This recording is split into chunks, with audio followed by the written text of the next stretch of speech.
Hello and welcome to this early edition of Wrestle Talk. I'm so sorry I didn't have any music today to go through. But without further ado, we're going to get directly into the show. I've got a lot of stuff going on. I'm trying to get some stuff done before the morning, before I have to start traveling and really going. And I'm up early this morning just trying to get the rest of my stuff done. So let's, without further ado, get right into Championship One Wrestling and get going with it. So thank you guys for being here. Thank each and every one of you for coming in. Each and every one of you who are following me out there on Streamlabs, on Twitch, on Twitter, on freaking Trovo, wherever you guys are at. If you're on Facebook, if you're on YouTube, thank you guys so much. We're going to be putting this out there for you. So let's get in it. That's Jared. What's Jared doing out there?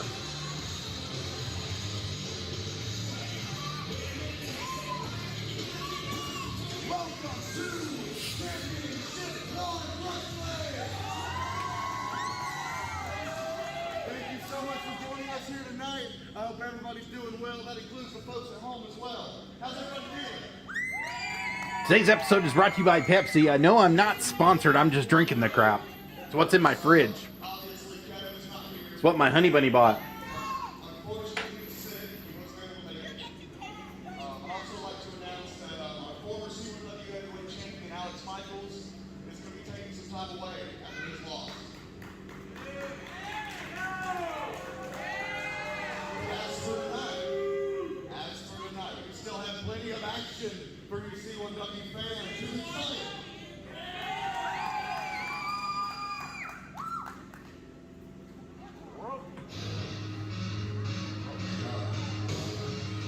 Dalton Blake is starting this thing off hot. What's going on, guys?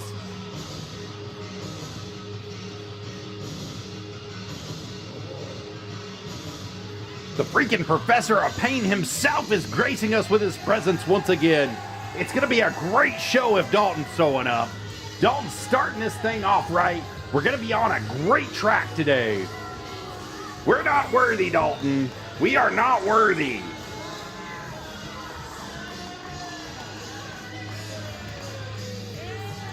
Shoot ya! We got lots of stuff going on in the wrestling world today. The Demented Dalton Blake is none other than the Professor of Pain himself. What's he gonna say to us out here?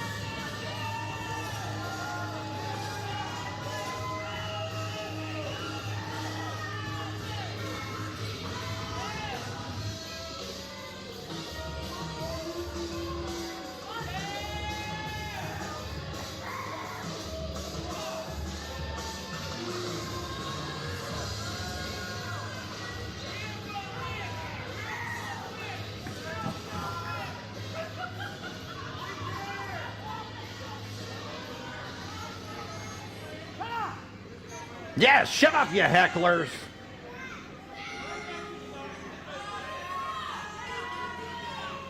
Welcome to the Dalton Show.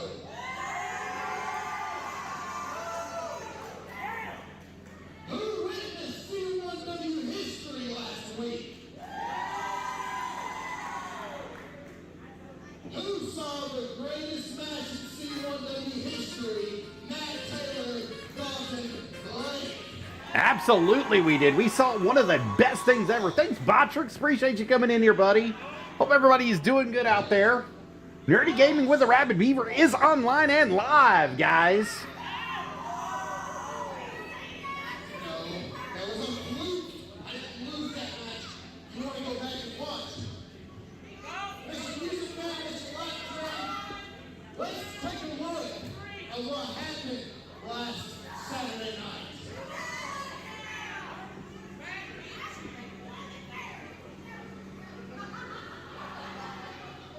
What's he showing us here? It looks like he's got the Marvel, and the Marvel just comes down. Matt Taylor just gets him directly right there in the face off those ropes.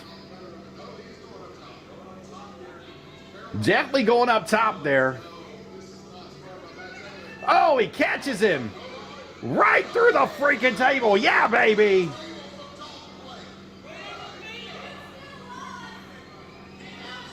Shoves his butt right down there. The Marvel deserved that. Hey, high risk, high reward, and you got caught. There was no reward on that. Matt Taylor, you deserved every bit of that table that you ate.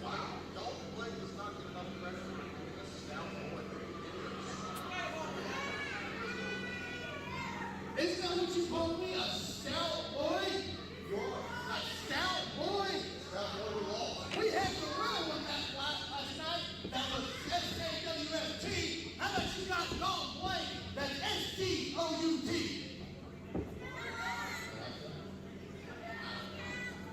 We've got more. I want you to see another round.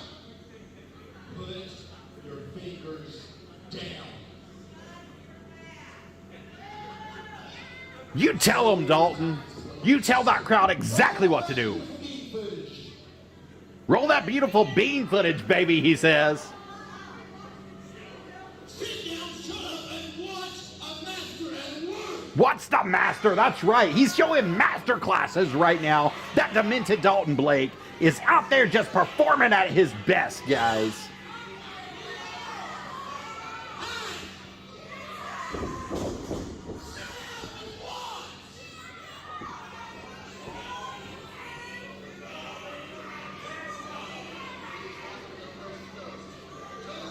Oh, coast to coast, baby.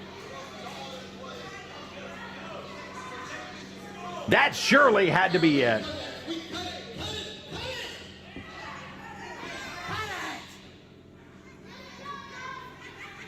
What you just witnessed was pure excellence in front of your eyes. Greatness at its best, Dalton. What you guys also didn't recognize is that disrespectful punk, Matt Taylor.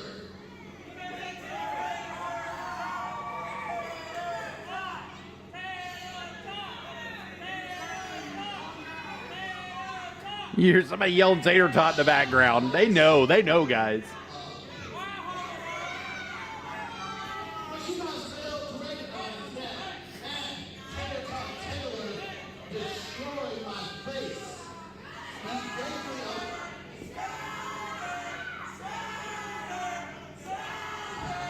Shut up! Why are you performing a temper tantrum? You got to be in control of the crowd, baby. Take a look what this man did. You turn the lights off, you idiot. Turn the lights off, you idiot.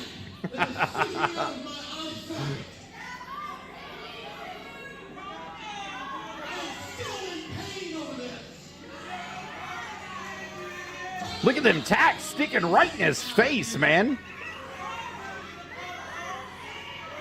Could have put out his eye, could have hit his ocular lobe. You know, he could have done anything there. Hit his retina with them thumbtacks. It only makes perfect sense for the demented one, Dalton Blake, to get revenge.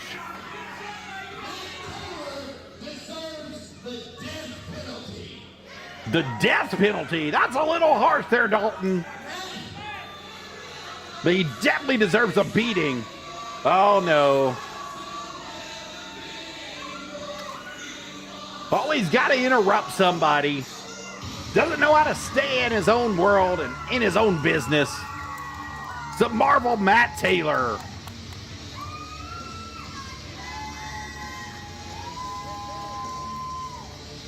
The kids don't even like you, Matt.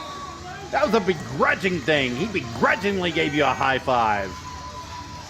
That's how you know you stink.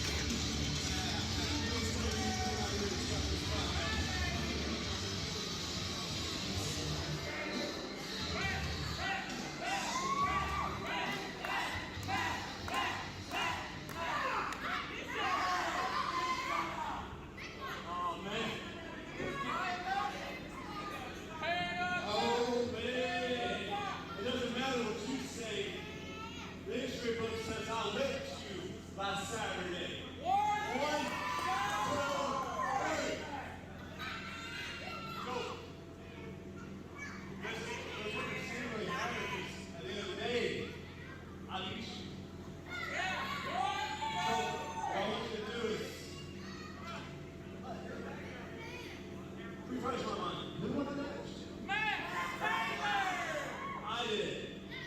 That's like the fourth time you said it. Can you say anything else, Matt?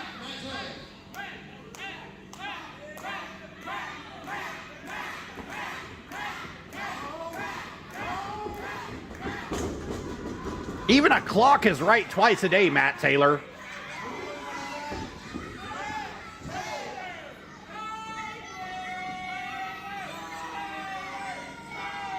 Did they shut his microphone off? Why would you shut the demented Professor of Pain's microphone off? What are you thinking?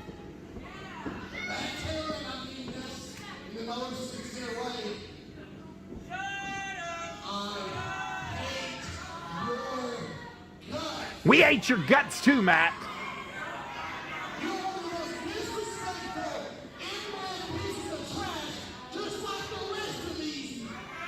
That's right, you tell him, Dalton. Look how cocky he is, sitting on the turnbuckle over there, right in the corner.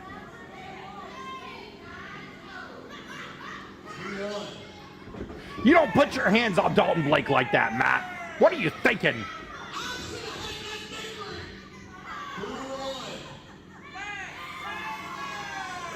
Sounds like a freaking owl. Who?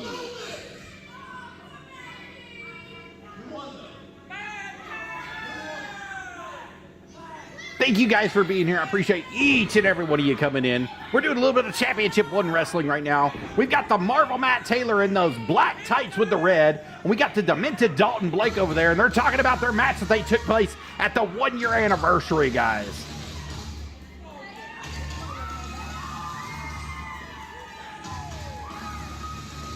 What's A.M.J. doing here?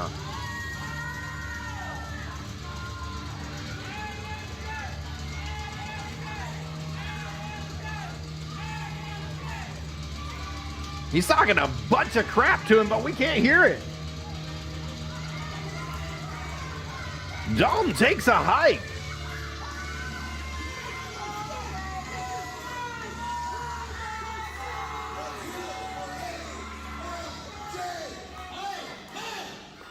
Let me tell you something, you black beard, Captain Hook looking ass. I'm going to take you from this end of the ring to this end of the ring tonight, and I'm going to whoop you. 1, 2, 3, because I'm going to tell you something before you say something there, man.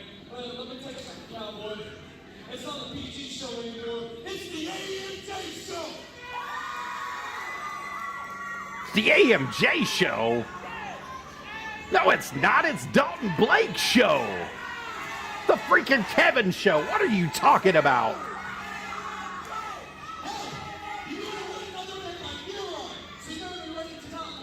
Our condolences to Kevin. Kevin was sick last week, and his whole family was too, so we hope that you guys are getting better.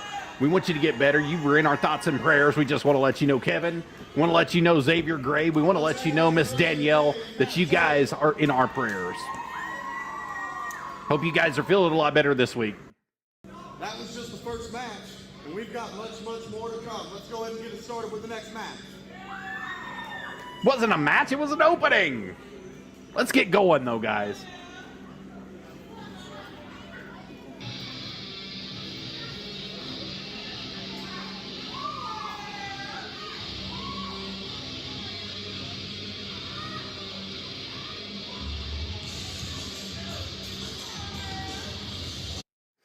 Now, let's pause here because I believe it's out of order just a little bit. So they've got TK Arden going against Cameron Coxx, going against Adrian Ace, Robert Starr, all that fun stuff. Let's just hop right back in. We just got to get going with it.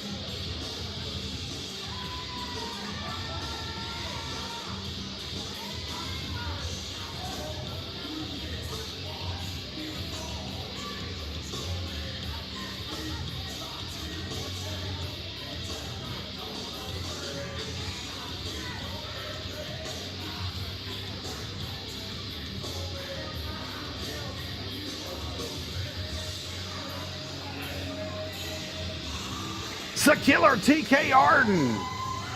He's always got that chair with him, looking to hit somebody in the face every time that he comes out to the ring with that thing. He definitely wants to inflict as much pain as possible on any of his opponents that get into the ring with him.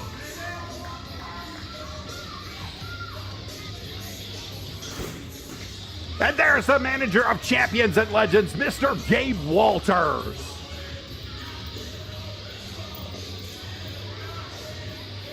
Got the traffic cone gear on, though, guys. I got to give him that. Looks like a construction worker on a bad day.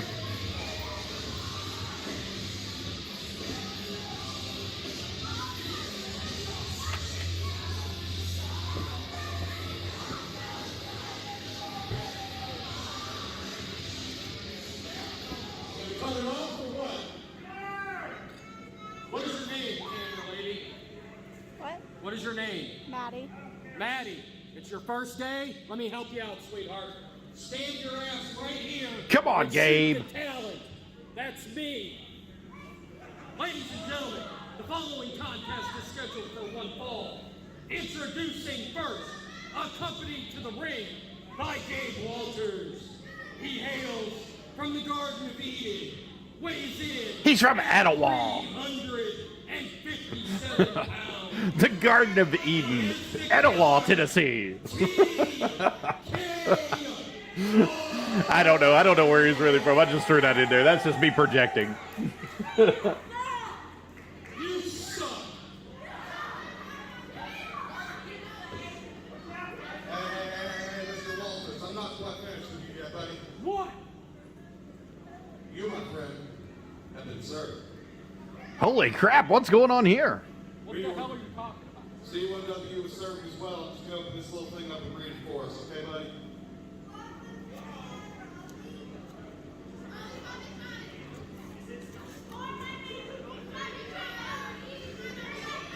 Finish the here we go. What is going on here? He's been served. To Mr. Gabe Walters in Championship One Wrestling, it has come to the attention of the Commission that numerous infractions and violations of the Commission statutes, rules, and regulations No. are taking place on a frequent basis.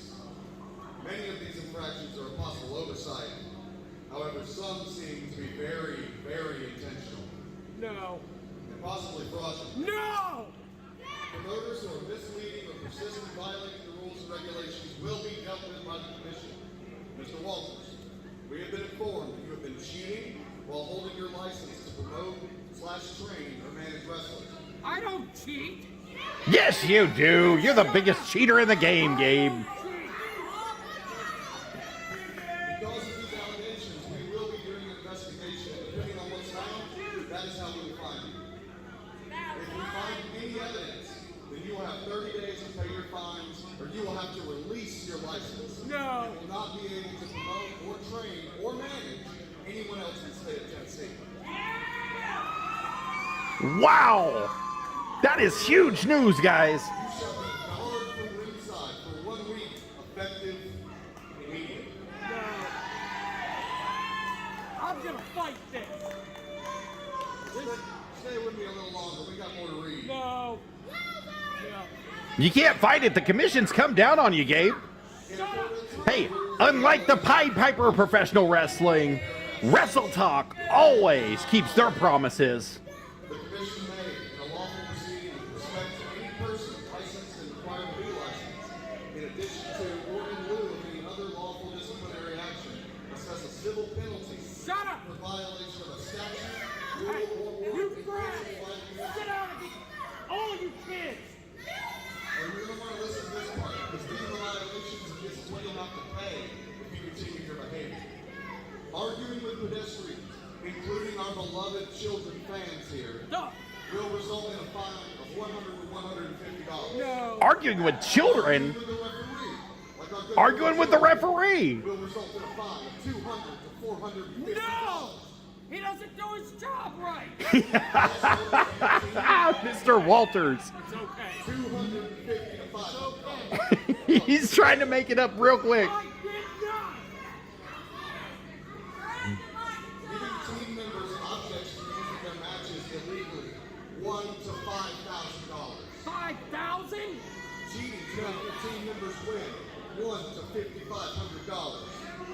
Illegally touching or interfering with the match, $6,000 to $6,500. When have I ever done that? You do it all the time, Gabe Walters. I have not. Having your team or yourself distracting the referee, $6,000 to Oh, that's baloney.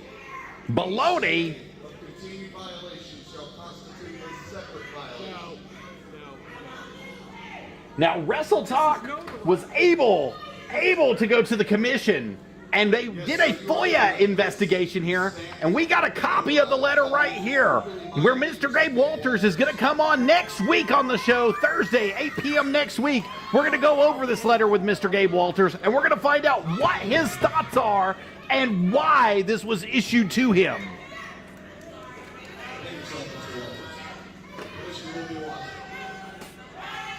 Get out of the way!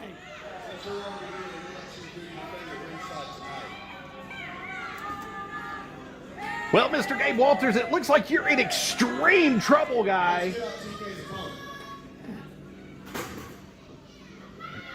My friends at the commission did right, Gabe Walters, by doing this.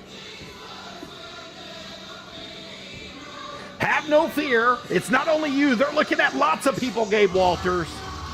Your name just came up a lot more than others.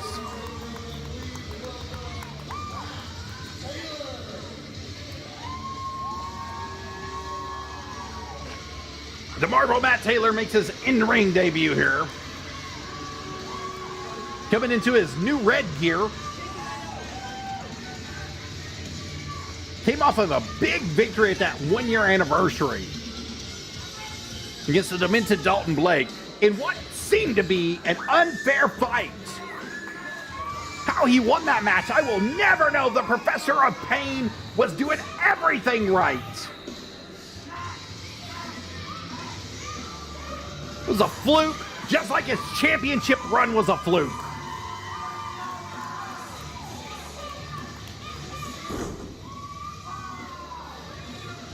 Thank you guys for coming in to the Rabbid Beaver channel. I appreciate each and every one of you. Those of you on Facebook Live, those of you on YouTube, those of you on Twitch, those of you on Trovo, those of you who are joining me on Daily Motion, those of you that are out there in the old Twitter land that are following us, thank you guys so much for being here. Appreciate each and every one of you. We're doing Championship 1 Wrestling out of McDonald, Tennessee tonight.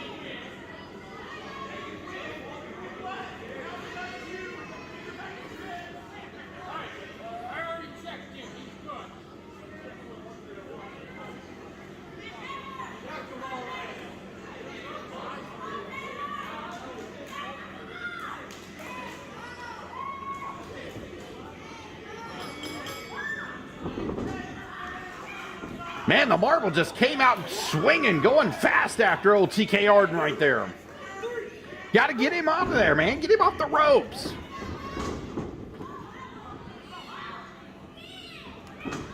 Tried to do a crossbody and got caught. That's what you get trying to take those risks. It's going to hurt you every time. The Killer's going to pick you up and slam you every stinking time, Matt. The Killer T.K. Arden takes full control here with that senton.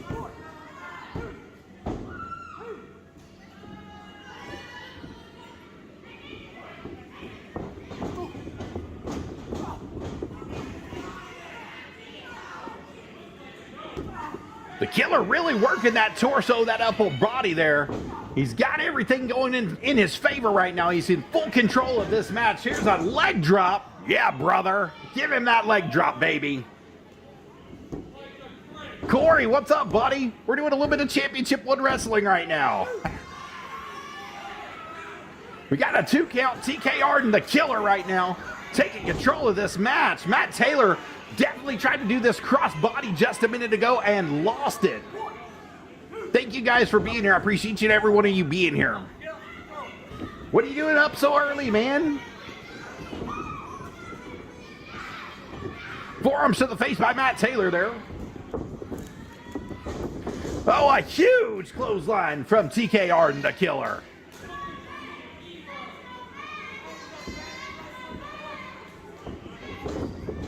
Nice little snap mirror to the neck there. What's up, man? D1 Step Bro, I appreciate you being here, buddy. I appreciate everything you're doing, man. Hey, you came in and followed me last week, and you followed me whenever I left the show, so I'm going to give you a shout-out right now. Thank you so much, D1 Step Bro.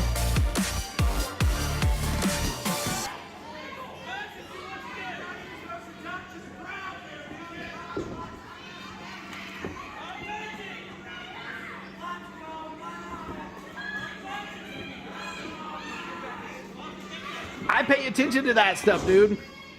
Actually, Corey, I am booked to be in Pleasant View, Tennessee on Saturday for Wrestle to Recovery with Jeff Jarrett, Magic Jake DeMoss out of the NWA, Big Strong Mims out of the NWA, Blake Troop out of the NWA, and several others, man. So we're going to be doing that. I appreciate you too, man. I appreciate you coming in and being here. Nice kick to the gut. Oh, he trips him right down. You see how fragile Smeagol is down there? That's right. I called it here first. He's freaking Smeagol.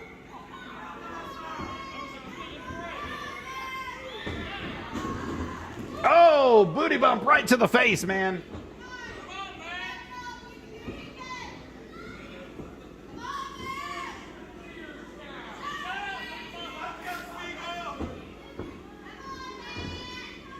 With Joe who? Joe me? Me Joe? NWA with Joe me?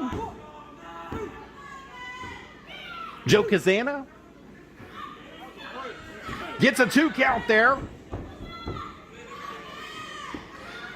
It's actually just a lot of just regular NWA people instead of the Joe Kazana Promotions people. There are some people that are going to be there from Joe Kazana Promotions, but it's going to be kind of a mix and match of some people who have been throughout the NWA's history that are going to be performing there. Last year they had James Storm that showed up out of nowhere, and he did 2 matches actually last year and got put over. Danny Deal showed up out of nowhere as well. Joe Kazana is actually doing his promotion in Harriman next month, I believe, is when his is going on. I think it's the 12th. I need to look and double check that for you guys. I'll do that here in just a little bit. But Joe Kazana is doing 2. He's doing one in Harriman and he's doing one in Sunbright, I believe.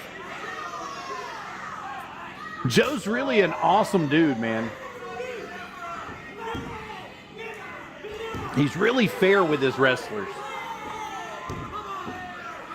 There's the Joe Kazana partnered with Jacobs Pritchard's Wrestling Academy. You know, everybody knows Dr. Tom. Dr. Tom, he partnered with them and partnered with the NWA, and it really has done a great business for them. So they're still running on YouTube too. Oh, right to the chest, man. Matt Taylor just got taken right there.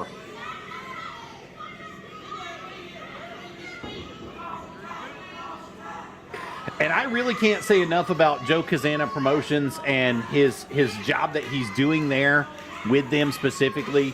He's just done a great job building his territory back up. The NWA giving him the Southeast and running the Southeast, running the Tennessee area, running Georgia, running Florida. You know, these are all the promotion areas for Joe Kazana Promotions.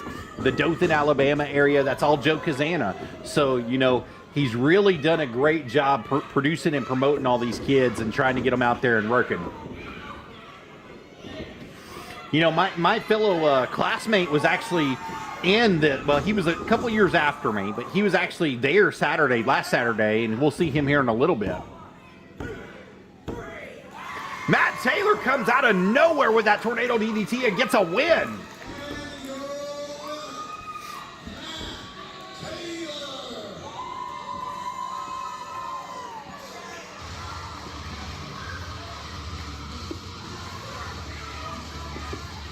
Can't believe it. I can't believe it. The Tater Tot wins again. The Tater Tot wins again. Are you kidding me?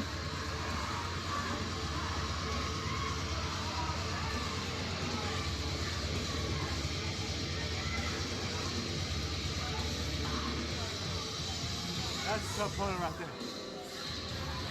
It's a tough opponent, he says. He beat the crap out of you all match. He better be tough. That win's a fluke, too. Your whole career has been a fluke, Matt Taylor.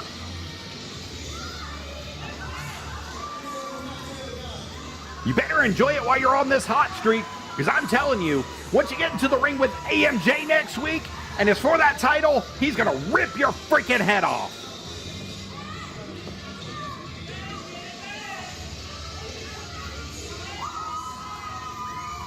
I don't know if Buck is up, buddy.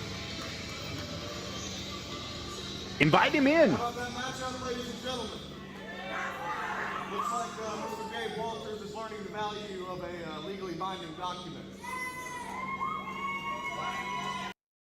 Buck is here. Have no fear, the egg-sucking dog, Buck Manson, is here. Who's ready for the next match? That is more like it. Show it off, Maestro. Oh, crap. I minimized the wrong one. Give me a second. I'll put it back up. I'm sorry, guys. Cameron Coxx versus Draven Lee here. Buck Manson, what are you doing up so early, sir? Let me apologize first and foremost. We were supposed to have a promo section of Wrestle Talk today that got canceled. And I want to apologize to each and every one of my viewers who was going to be there and was going to be watching that through the Restream.io app or also on Facebook Live or on YouTube. I apologize to each and every one of you. We are going to move that till next week. And we're going to have none other than Mr. Buck Manson on that show next week. Mr. Gabe Walters will be on that show next week. And hopefully we're going to find somebody else that can kind of have some special sauce to add in there onto his little rivalry.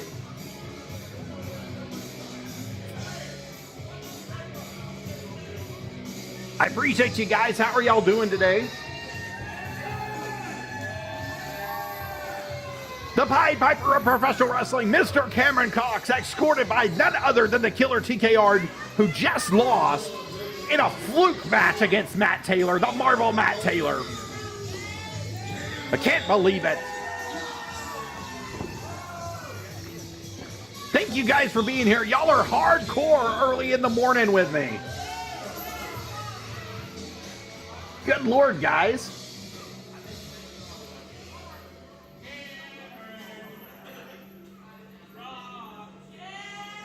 Cameron sucks.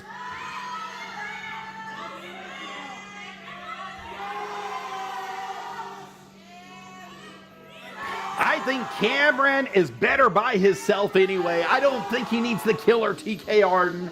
I don't think he needs the manager of Legends and Champions, Gabe Walters, in his side. I think Cameron can do it on his own, and this will be a great match to prove whether he can do it on his own against Draven Lee, the crazy man, Draven Lee. 3:15 in the morning, guys. 3:16 right now.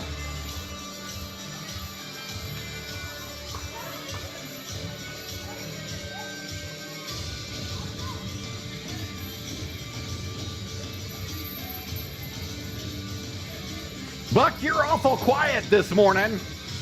You haven't put your teeth in yet, have you?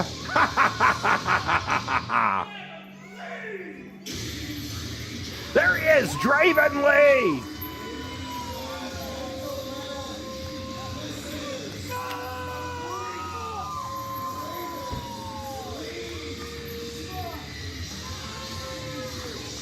Harold Palmer says it's 12:16 a.m. He must be West Coast. Thank you for coming in, Mr. Palmer. I appreciate you being here.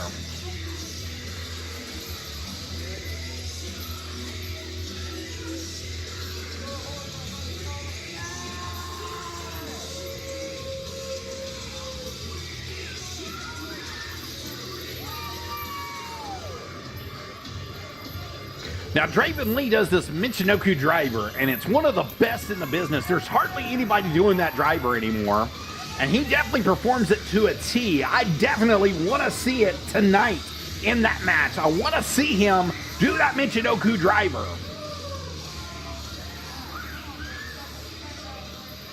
Callie, thank you for being here, buddy. I want to tell you something, buddy, while you're here. I am so sorry. I just woke up just a little bit ago. I did a podcast until midnight. You called me during the podcast and I couldn't answer.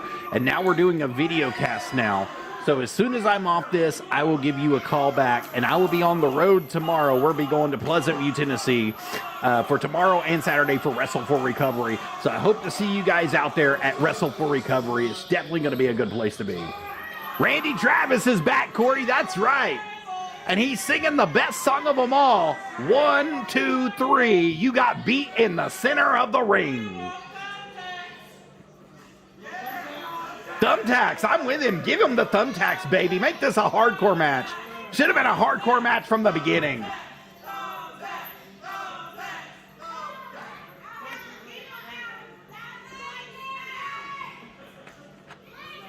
Yeah, baby.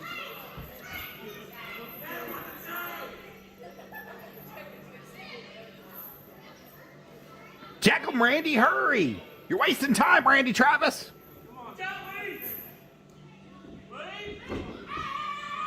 Man, you can tell he's sad. Like he don't want to be in that ring with him.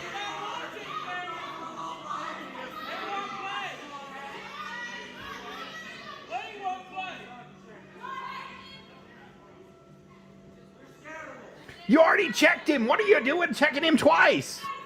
I guess he's going to find out if he's been naughty or nice. Who knows? Come on, guys. What is going on here? Man, Buck is extremely quiet tonight. Normally, you can't get him to shut up.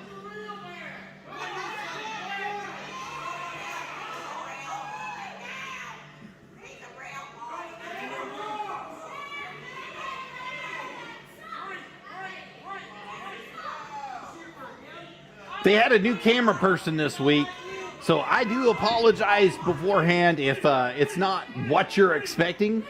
And I can't give them too much crap over it because it's a brand new camera person that came in, and she did her best to be there. He's tired. You've been talking all day? Been talking that junk all day, huh? Oh, you're going to dance for him. That's what you get. You lay with dogs, you get fleas, Cameron Coxx.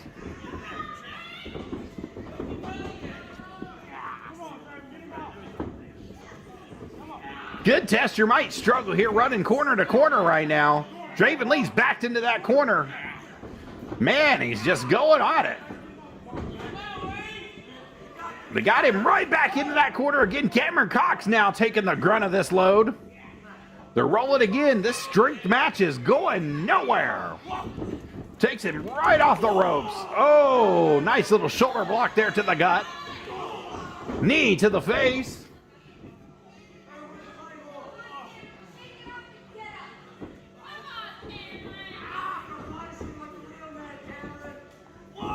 Shooting him off into the corner. Beautiful splash, baby. Shades of the Stinger himself.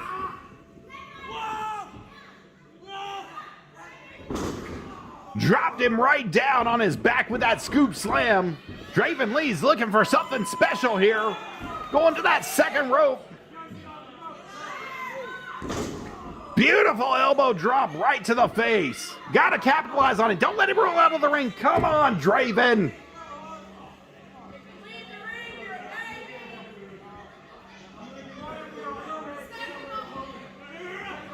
Oh, drops him right down.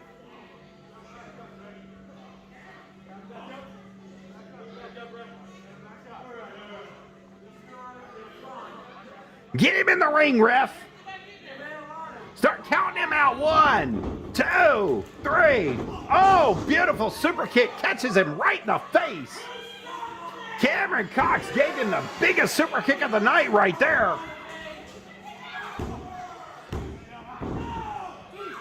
Got a 2 count running. That's 2.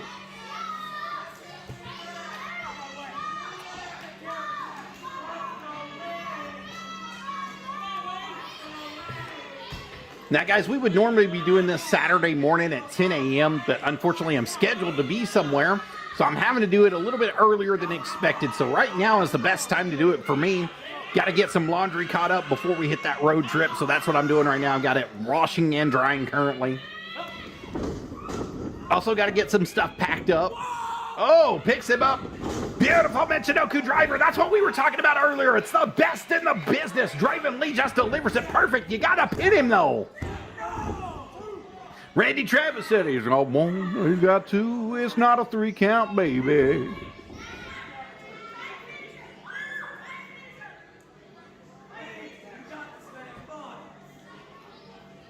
You got it, Draven. You're just wasting time, baby. Don't waste time. Execute it perfectly.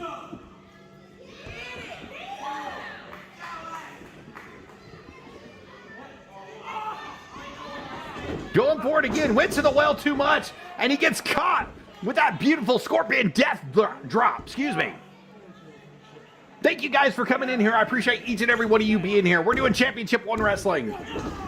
Cameron Coxx gets a 2 count there. We're doing an early morning episode right now. I've got to travel here in just a couple hours. I've got to get to Pleasant View and do some stuff up there for the Wrestle to Recovery that's going to be taking place tomorrow, Saturday the 23rd. It's going to be starting at 6 p.m. Central Standard Time.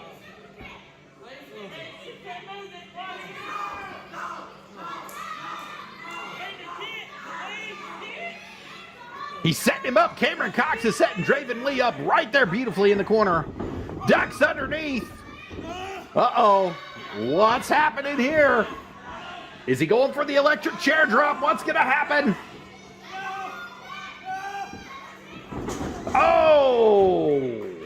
Beautiful slam through there.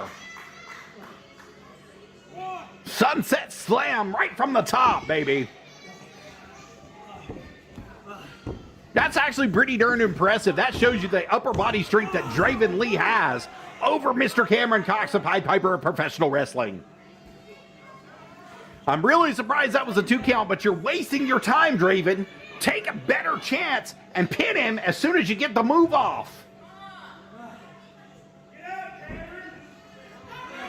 Thank you guys for coming in. I appreciate you guys wherever you guys are at. Whether you're on YouTube, whether you're on Facebook, whether you guys are joining me on Twitch, Trovo, whether you guys are out there on Twitter or on X now, boom, on the X. Appreciate each and every one of you guys coming in. Those of you on Daily Motion, thank you for coming in and being with me here on Daily Motion as well. If you're joining me on Streamlabs, appreciate you guys being here with me as well.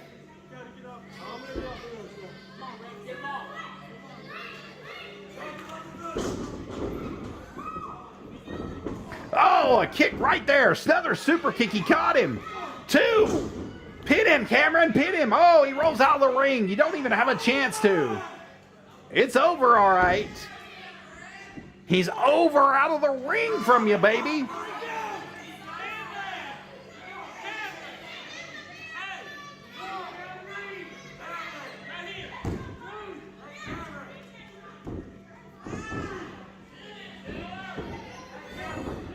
Cameron's rolling out of the ring, trying to catch Draven there.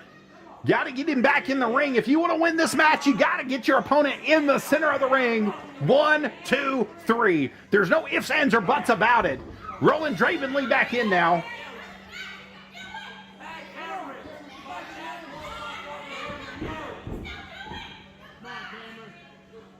He's calling for something. Cameron is calling for something special here.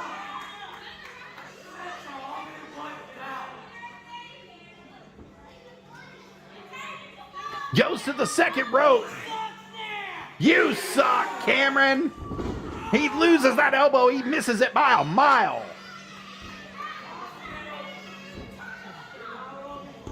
Can you capitalize here, Draven Lee? This is your opening.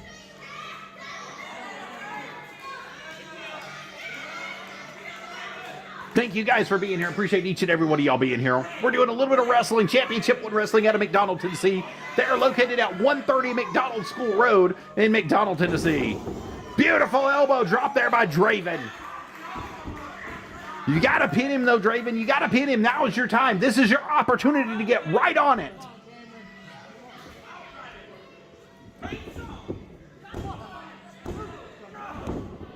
Two count. Come on, man. Randy Travis, that was a 3. We all know it was a 3.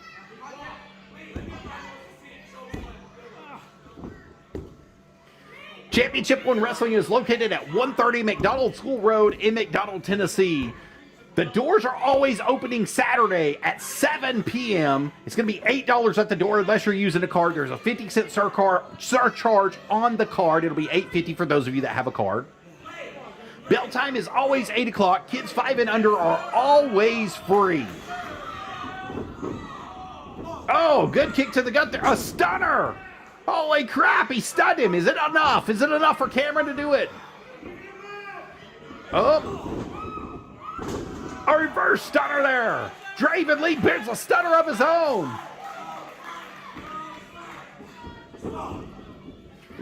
Great stunner there. Good job, Maddie, by moving over and getting in the center of the action. That was a great job on your part. Stunner Fest. We got, this is what, number 4? It's 2 for each competitor here. There's another one right there. Cameron Coxx delivers another one. Is it going to be enough? What's going to get them off their feet? Holy crap, another one. And Cameron finally goes down. You got to get to him, Draven. Get to him now. Count it out. 1, up top, 2, 3. Put your hands in the air. Don't do it down here, Randy Travis.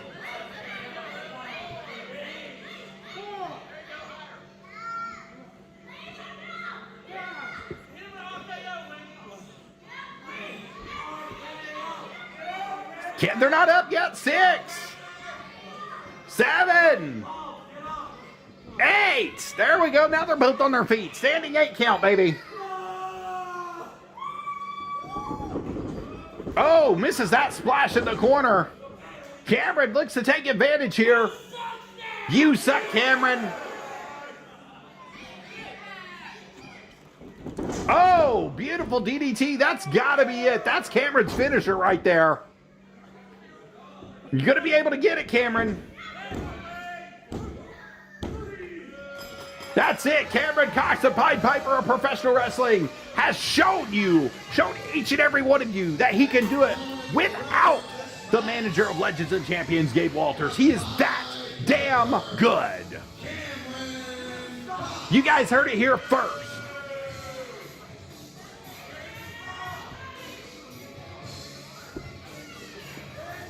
Corey, what did you think about that Stunner Fest that just took place? D1 Step Bro, what do you think about that Stunner Fest that just took place, buddy? That's right!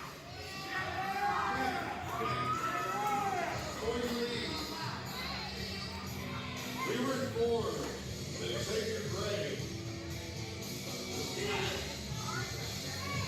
Was he now? Yes.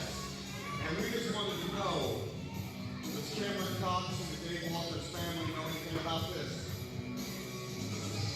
Now when I attack somebody behind their back, it wasn't me. See, I don't screw people. You shouldn't have done that, Mini Corey says. I agree. I think after a while, it just becomes lackluster. So, I didn't have anything to do with it. all right, so there's an unspoken rule in wrestling, right? And I was talking about this with my girl earlier. So if we were going into a show and we knew that somebody was going to be performing a move, let's say a low blow, just for instance, somebody's going to be given a low blow, right? So you don't want to give a low blow before that person. If you know that's going to be their move, their signature move, you don't want to give a low, like, for instance, Ric Flair. Let's just use Ric Flair, for instance. You know he's the dirtiest player in the game. You know it's going to happen at some point in time. He's going to be begging and groveling and going, please, no, no, no, nobody, no. Then he's going to give it. You know what I mean? It's just going to happen. He's just going to give it. It's just how it is with Ric Flair. You know, he's the dirtiest player in the game. But if you're going to give that low blow, he's going to be the man that's giving that low blow.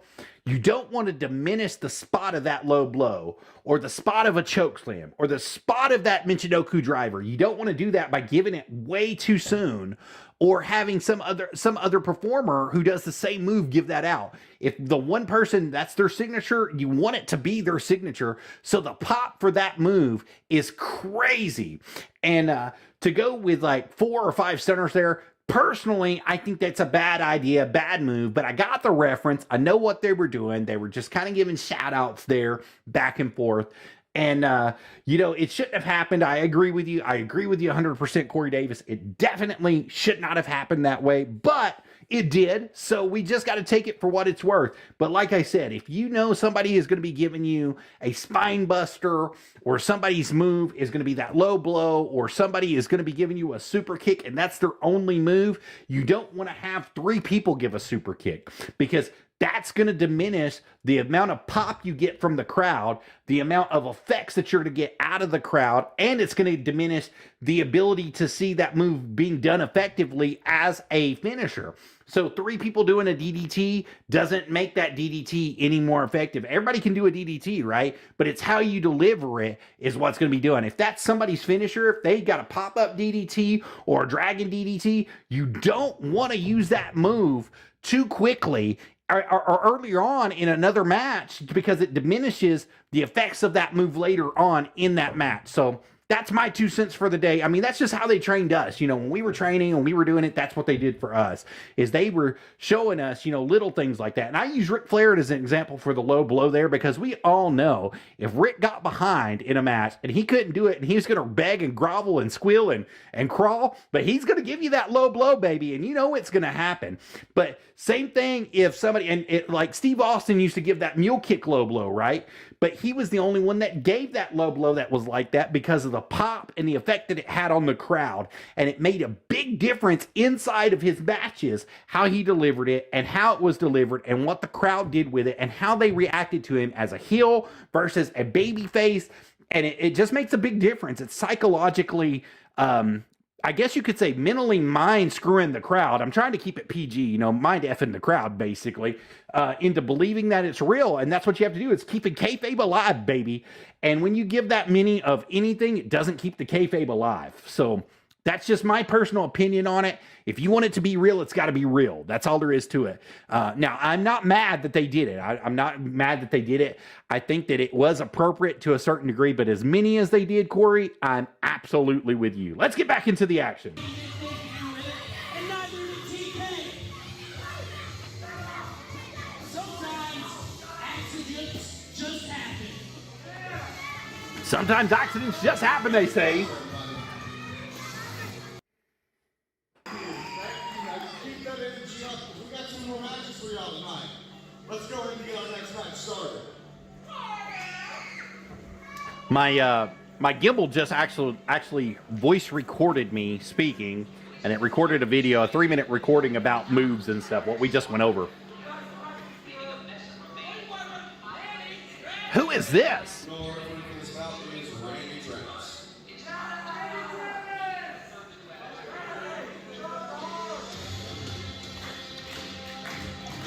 Holy crap, it's Adrian Ace and Mama Hannah. The Rabbid Reject is here, the devil's favorite play toy and assassin, right there with his bat. Oh my God, he's got Faithful in the crowd with miniature bats.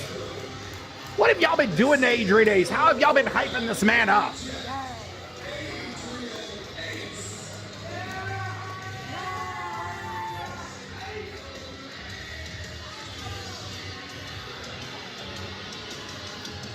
Thank you guys for being here, each and every one of you, wherever you guys are at.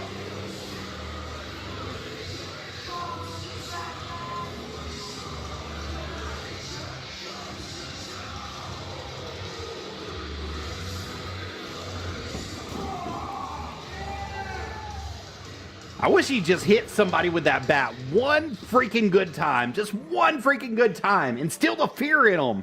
Instill that you are the man, Adrian Ace, and that you're at the pinnacle, the top of your game, and that you deserve this championship match. You should have nailed Robert Starr with it. Send a message to him. That's what you should do.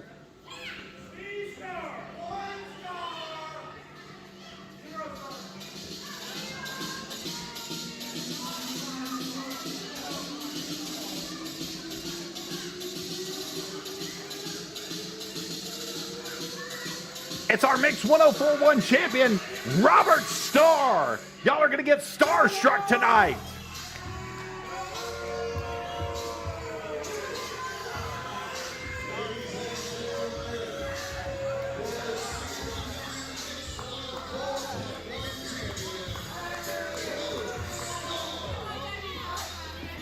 D1, you still with me, buddy? You still out there? Out there in the old Twitch land?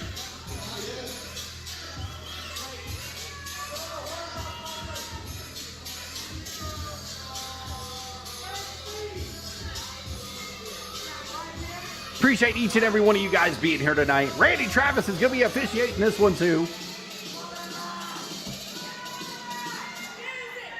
He's going to be singing the 1, 2, 3 song here in a little bit. Yeah, Adrian, hit him. Go after him.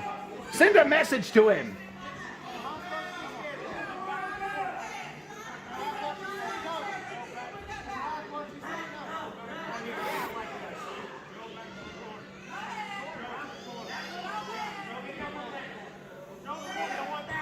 Ah, buddy, if you fall asleep, it's okay. Don't worry about that. You can always rewatch it. I'll put it out there for you. It'll be recorded for 5 days on Twitch if that's where you're catching it. If you're on Streamlabs, it'll be 3 days out. If you guys are on my Facebook at Joseph D. Hughes, Joseph space D, Hughes. I've got a picture of my dog Dexter in the background on it. And of course, I'm in that Who What shirt, that Army shirt. You can catch it right there until the end of time because I don't ever delete my crap on there. You can always catch it on YouTube too, my live stream, Nerdy Gaming at a Rabbid Beaver 132. That's all you got to search. Now it's instead of BEAVER, it's BEA 132.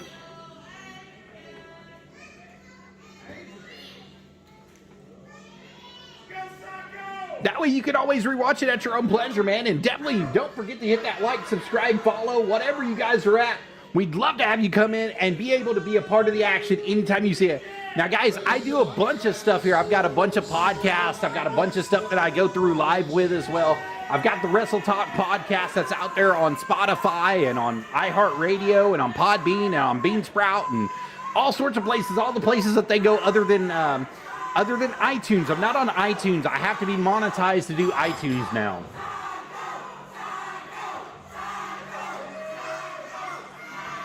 Thank you guys. Appreciate y'all being here. Wherever you guys are at, thank you guys for coming in.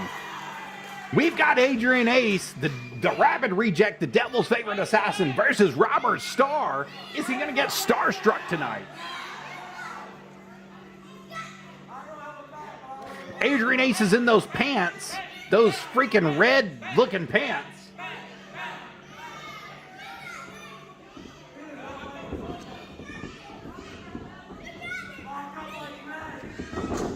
Going right under.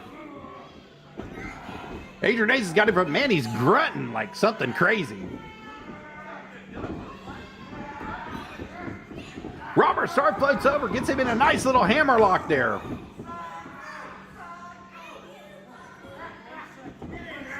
Why? Hey, keep your hands off the ref, Adrian. What do you think you're doing? Nice back elbow to the face of Robert Starr there. Breaks the hold. Adrian Ace is just out there trying to get his arm back in shape. Robert Starr may have done the damage on that hammerlock right then.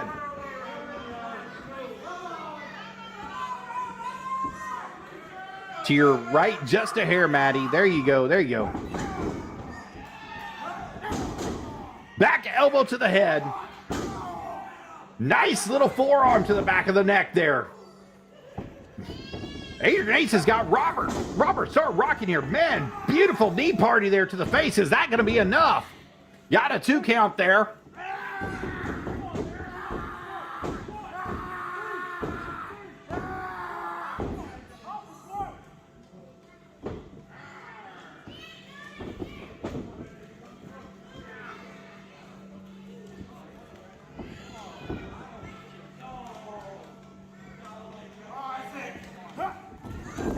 Oh, misses that leg drop on the apron.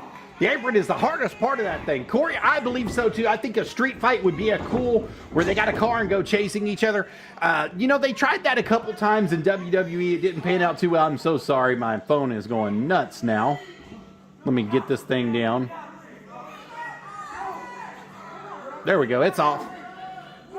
But they tried it a couple times, you know, in WWE, and sometimes it panned out, sometimes it didn't. Roddy Piper ended up breaking his wrist, you know, against Goldust, his little WrestleMania moment where they tried to hit him with the car. Then Goldberg tried it once, and the car wouldn't start. You know, they were supposed to chase him out of the ring, and the car wouldn't start. WCW was famous for car chases and stuff that happened, especially during the NWO era, the NWO days.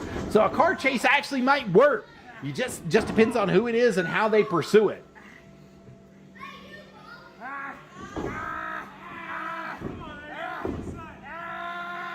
Man, stretching him out there. He's grunting, man. He's grunting like he's taking a crap. But he could have broke his collarbone. His clavicle there came straight off. Adrian Ace is fighting back now. Throws Robert Starr in the corner, and he's ground pounding him. He's hitting him right in the face. Got him going all the way to the ground.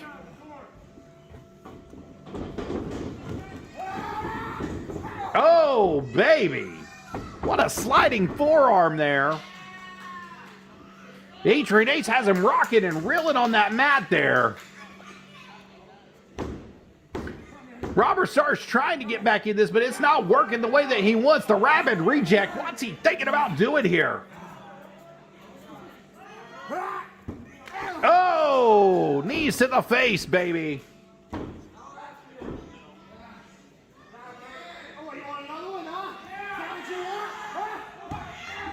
Oh, he misses the second one, rolls out of the way. Oh, you waited too long on that double axe handle. You should have just hit him. You should have hit him and let it go, Adrian. Float through. Beautiful, beautiful German suplex by Robert Starr. One of the best in the business at giving that thing, baby. One more, baby.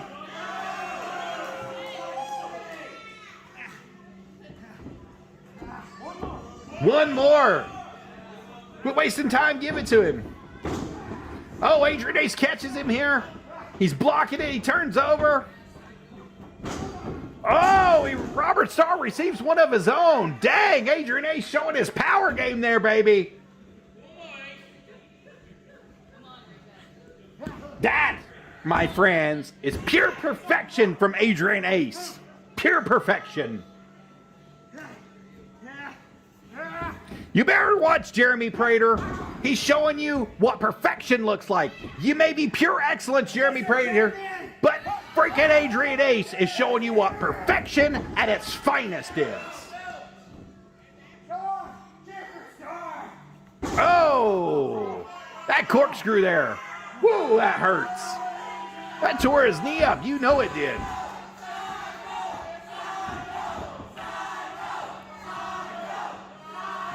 This is the first time the crowd has really reacted to Adrian Ace, calling him the Psycho and chanting for him. It's just something that's happened. That is beautiful. That's a beautiful moment for you, Adrian Ace. You've been here for months and they haven't reacted to you that way. So congratulations on getting the pop from the crowd and showing the crowd that you're worth viewing each and every week.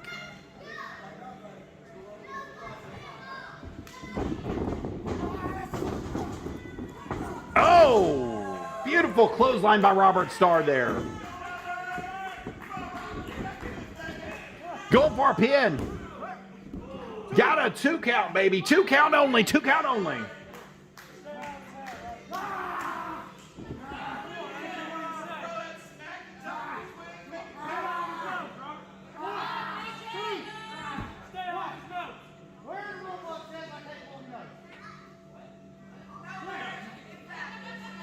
My honey has decided to join the conversation here.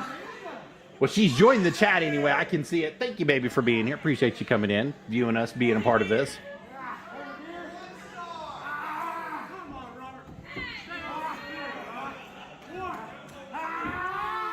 Oh, we got double beard grabs here. Oh, Robert Starr does not like that beard grab. His eyes are this big, like both of them just got that big on that grab. Now you can DQ them or you can get rid of it. What are you going to do, Randy Travis? Oh, pulls it, plucks the hair right out of their face. Randy Travis makes the decision there. Hey, Corey, I appreciate you sharing the video too, buddy. I really do appreciate that.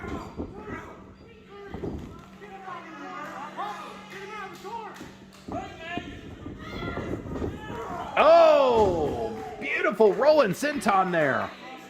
That could be it. He can have Adrian Ace here. Robert Starr just very well. The Mix 104-1 champion has definitely got him in a place where he doesn't want to be. Beautiful suplex by Robert Starr there. Got a 2 count.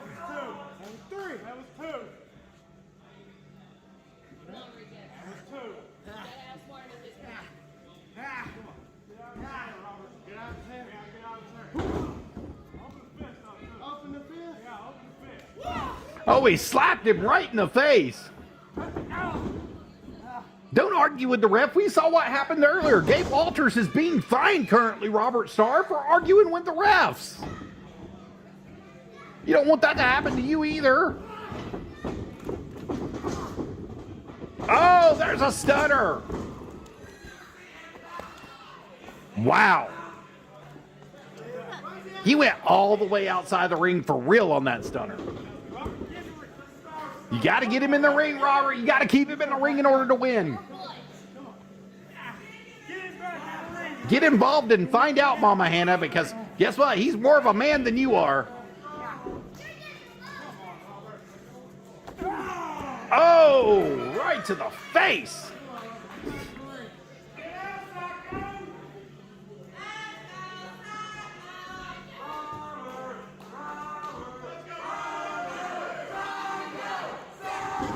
Oh.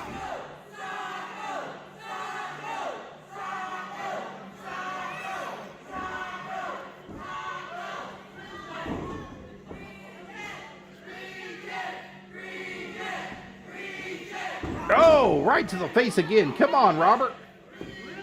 Man, the Rabbid Reject has got some fans there tonight. Like I said, congratulations on getting over with the fan base. Oh, he kicks the ref. Oh, down he goes. Here's Mama Hannah. She grabbed it. Oh, she gave him a cheap shot. Grabbed it by the beard and gave it to him. Dadgummit, we got a zigzag there.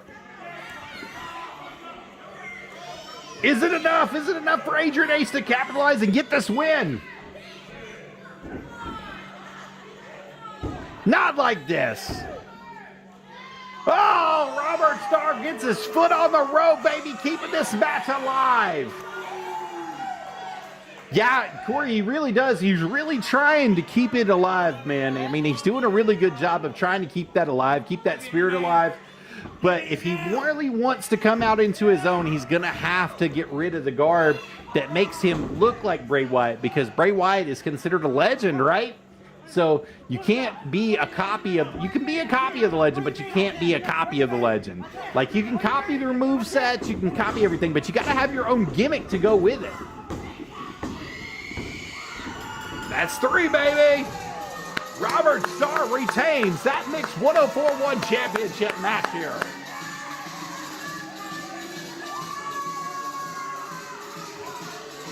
So we talked about that earlier, too. I was talking about that with my honey bunny. We were talking about how, and Ric Flair is the perfect example. He copied Nature Boy Buddy Rogers, right? The blonde hair, that whole gimmick, that whole spiel, but he had different trunks. He had a different gimmick. He had different music that was coming out for him to be the Nature Boy, right?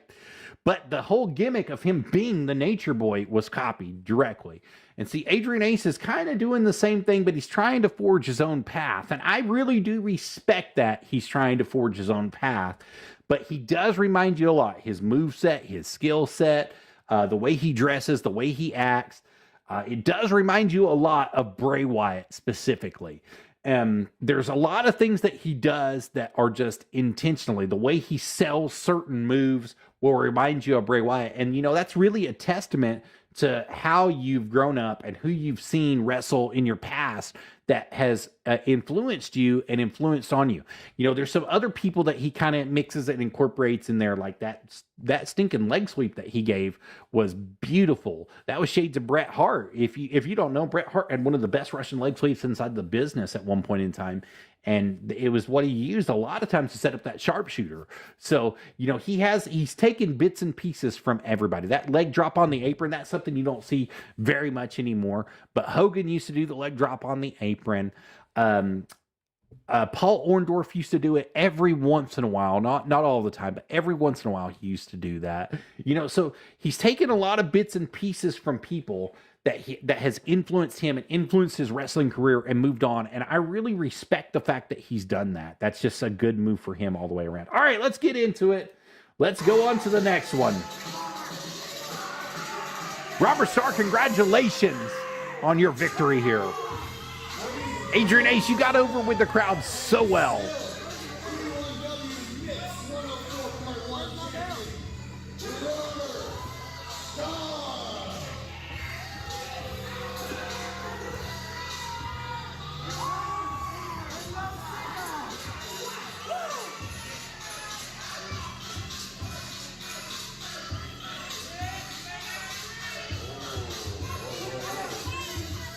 Oh, he's got it. He's got it. Oh, he's going to leave it. He should have got in there and hit him with it.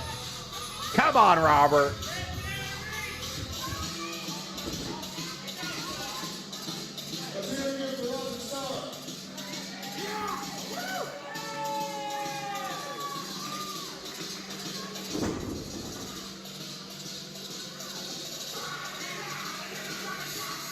Mama Anna's just wondering what happened. What happened? How do you lose this match, Adrian?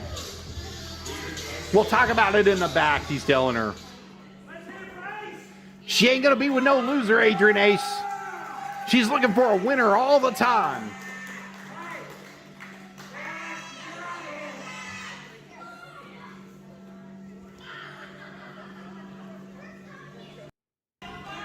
Who's ready for the next match? Start off, Maestro.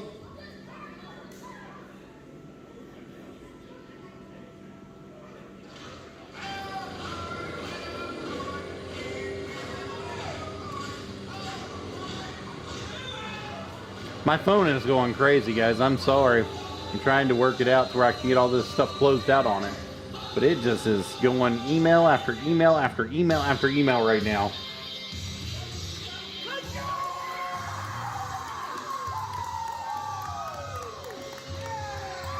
It's Christopher Battle. We saw him come back at the 1-year anniversary, and it looks like he's here. What's going to happen here? Is he going to address the crowd? Is he going to wrestle? What's going to happen? Don't let the hard days win. I love that shirt because there's a lot of hard days in life that we go through. And you've got to be better than them. You've got to be stronger than them. And you just got to get up one more time. It doesn't matter whatever you're struggling with or whatever you're going through. So Christopher Battle, thank you for wearing that shirt because it inspires us to do better than our bad days. Be better than our bad days.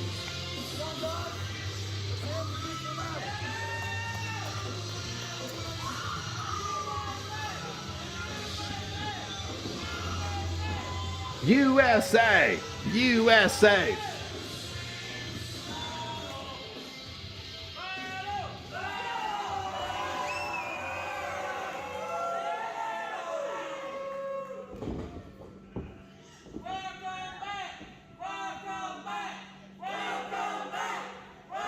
Yes, sir. Welcome back to Championship One Wrestling. Now, if you don't know, Christopher Battle did not lose that Mixed 1041 title.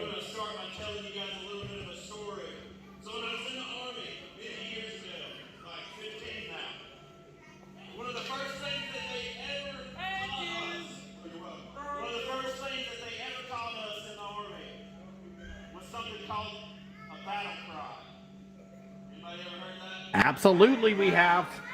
And the reason why they teach us to do a battle cry, some could say that it's something about brain. When I see Buck to ask you about you and him MMA fighting, is that why he lost all his teeth? Did you finally give it to him real good, Corey? So when I say, C1W, let me hear your battle cry! Ah!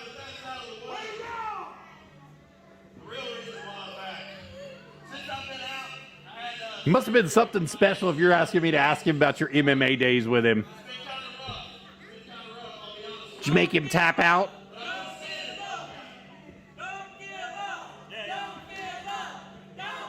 He said, yeah, I got him good. I'll ask him for sure.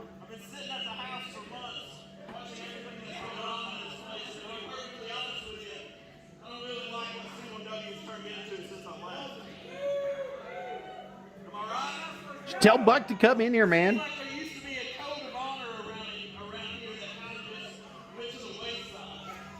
You got people like Kevin who thinks that he can just come out and do whatever he wants. You got people like Dalton who thinks that he just owns this entire block here in McDonald, Tennessee. But the reality is, we know this, right? The reason why this place is still operating is because each and every one of you. Absolutely it is. You're absolutely right, Christopher Battle. Now, there's also something else I wanted to talk about. I came back last week, and I did what I did in the ring.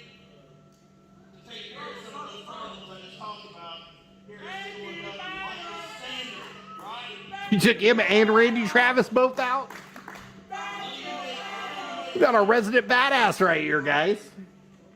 I used to be the Mix 104.1 champion. We were talking about this earlier. This is very important. I'm also the only person in this building who's never lost that belt. That's right. He relinquished it because he got hurt. Now tonight, you're going to have two people. You're going to have Robert Starr, who's your current Mix 104 champion. And you're going to have the Rabbid Reject Adrian Ace. Going one-on-one in this ring for what some may say is my belt. You just missed it. They just did it there, Christopher Battle. And it is your belt because you didn't lose it. You relinquished it. However, we do have a new champion because you had to relinquish it. But when you come back, you definitely deserve a shot at that belt again. For action just yet. I've got just a few more weeks to let this leg heal. But let me promise you this: when I do get back to 100%, I don't care if it's Robert Starr, I don't care if it's Adrian Ace, I don't care who it is that has that Mix 104 belt.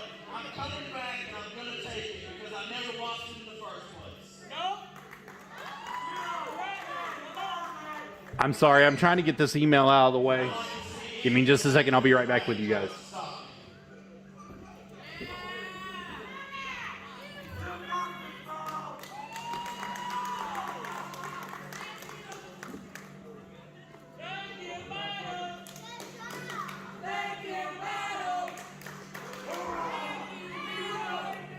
Let's hear it again for Christopher Battle. Come on.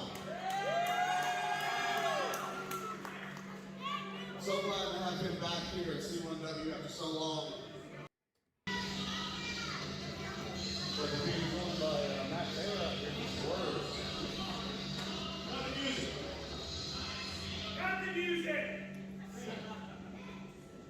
I got something I need to get off. The Marvel Matt Taylor. So if A.M.J. would please There it is. be very appreciated.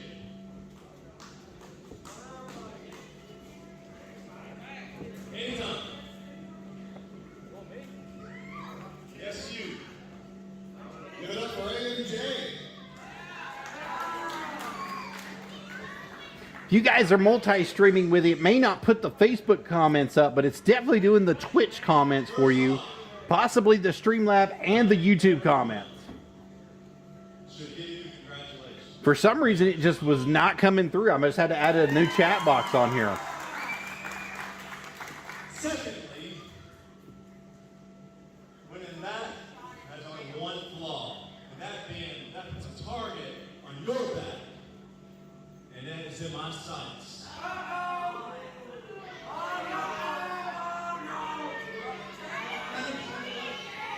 Let me be perfectly clear.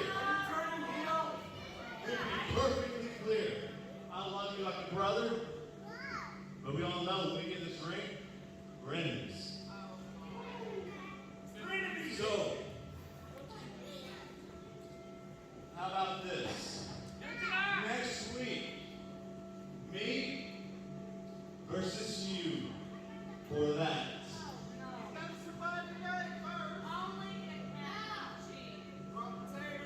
Let me tell you something, man.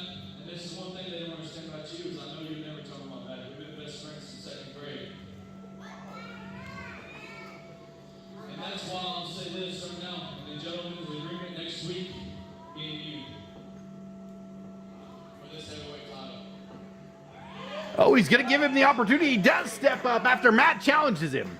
It might be an A.M.J. show this week, but by the end of next week, it's the Matt Taylor show. I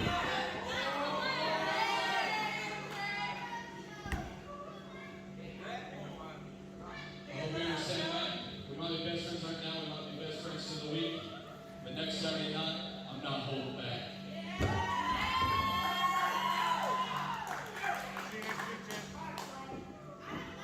Ladies and gentlemen, I think that's official next week. Absolutely. It's coming on to me. Heavyweight Championship. See you next Now, if you guys didn't catch it on Facebook this week and also on Twitch, I put out a little promo for this one.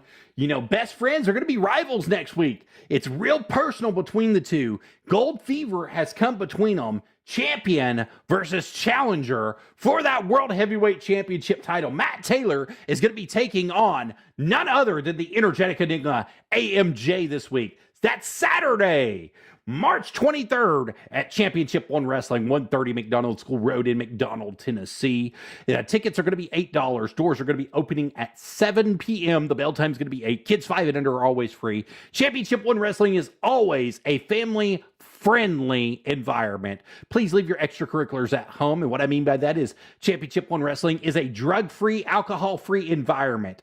If you are caught with it in your possession or using while you're on property, you'll not only be escorted by security off property, but trespass from the property. So please just don't bring it. Please don't do that. We've got kids that are going to be at the show that don't need to be seeing that or being around that.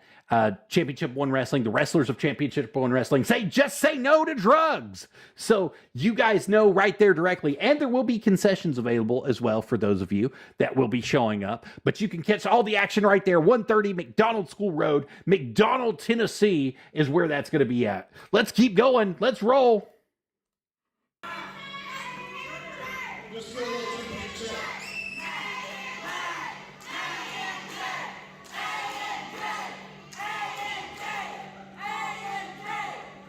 Well, I was going to ask you about problems in our room, but I think we just got our answer.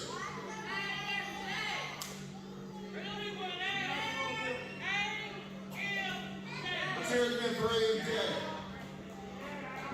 Oh, come on. Where's the energy? Where's that energy? Come on, let's hear it for A.M.J. AMJ. Are you ready for your main event? Yes, we are. Let's get to the main event, baby. Through this already. How can you do better than that? Are you ready for the main event? That's what I like to hear. Kevin's not here today. You got me. Let's go ahead and get ready for our main event, folks. Starting off, Maestro. Now, we're doing this just a little bit out of order. The main event is going to be coming before the last match of the night.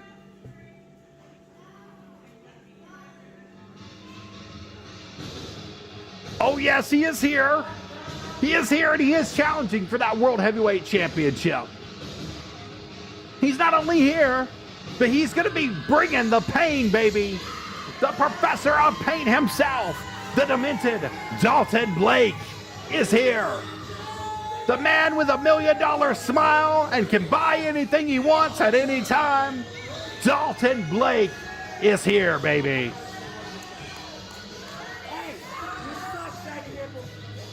This is your time to shine, Dalton. I hope you win that title tonight. If not, AMJ is going to be taking on Matt Taylor.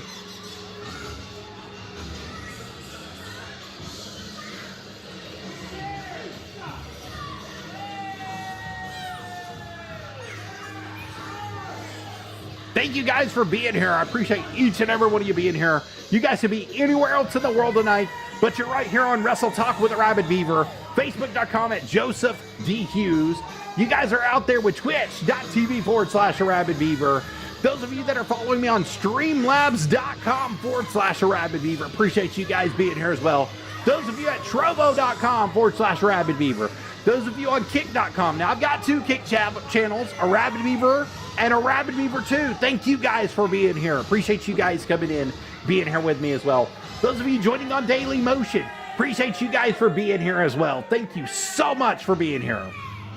Those of you joining me on Twitter or the X, appreciate you guys for being here as well.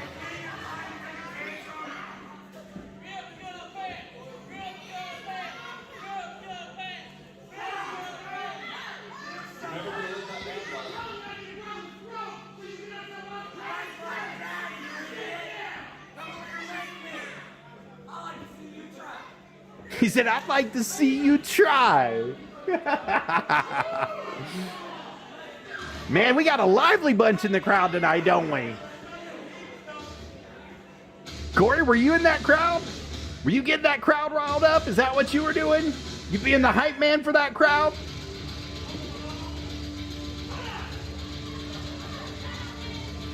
And it's our champion, the Energetic Enigma, none other than A.M.J, baby.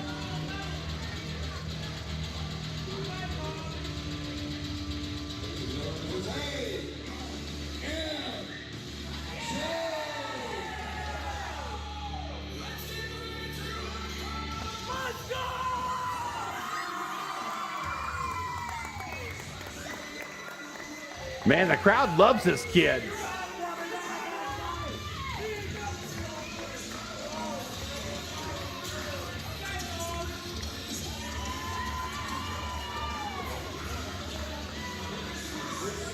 Oh, guys, I am so sorry about the NWA stuff as well. So apparently they put HDPC 3.0 or higher on their videos where you can't stream it live. You can't do anything through the app, which is absolutely crazy because it's on a free app. It's on an open source, but I guess because it's copyrighted, they have to use that copyrighted material and get paid for it. So without express written consent and the original tapes and original footage, we're not going to be able to do that anymore unless we do it through a third party. So I do apologize about the NWA stuff. I'll try to keep the JCP stuff coming at you live. NWA renewed their contract with me, so I have to do something for them. So I guess we'll be doing the JCP stuff. I actually reached out to them and they haven't gotten back with me yet.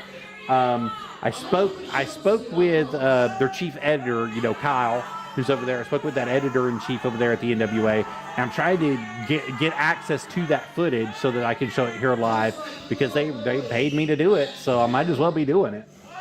If not, JCP stuff will be coming your way because NWA is NWA, and that's the way it is.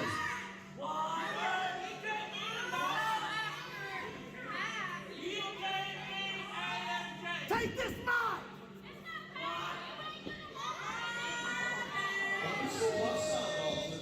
Because He's putting an eye patch on? He's really going to wrestle with an eye patch on? Looks like a butt pirate. He said, "No, I was a music person." That's great, Corey. I'm sorry, Dalton. I lost it when you put that eye patch on. I had to, man. It's just so funny. You say, "Grr, you scurvy cur." The crap that pops in your head early in the morning whenever you're rewatching wrestling is priceless. You said you sucked. Nah, man. Everybody says they suck. Nobody sucks at anything. You know what it comes down to is practice, hard work, dedication, and loyalty. You got to be loyalty. You got to put the hard work in. You got to be dedicated to something, and you just become good at it. You know, some people are just born with a gift. Other people have to develop their gift, to develop their talent. Now, I played guitar for many years.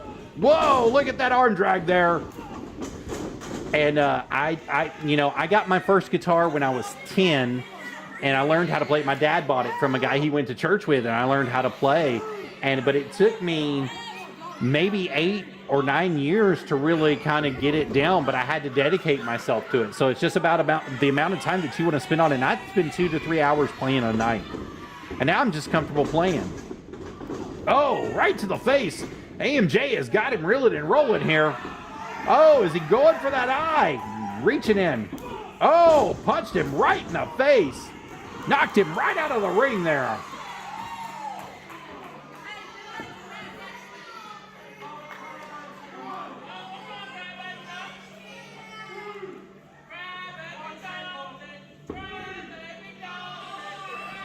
You know, you don't suck, man. When you were up there in that booth, you didn't suck, dude.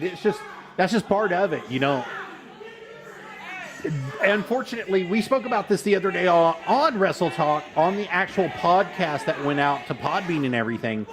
You know, there's one thing in wrestling that's kind of an unspoken rule, but it's absolutely true, is you have to become the most valuable person to the industry that you're with, to the company that you're with. You got to be able to not only wear many hats inside that company, but help that company get over in any way that you can. So if you're promoting that company, or if you are out there and you're just running the matches, you want to get yourself over, but you also want to get the company over more than what you're over yourself in that company.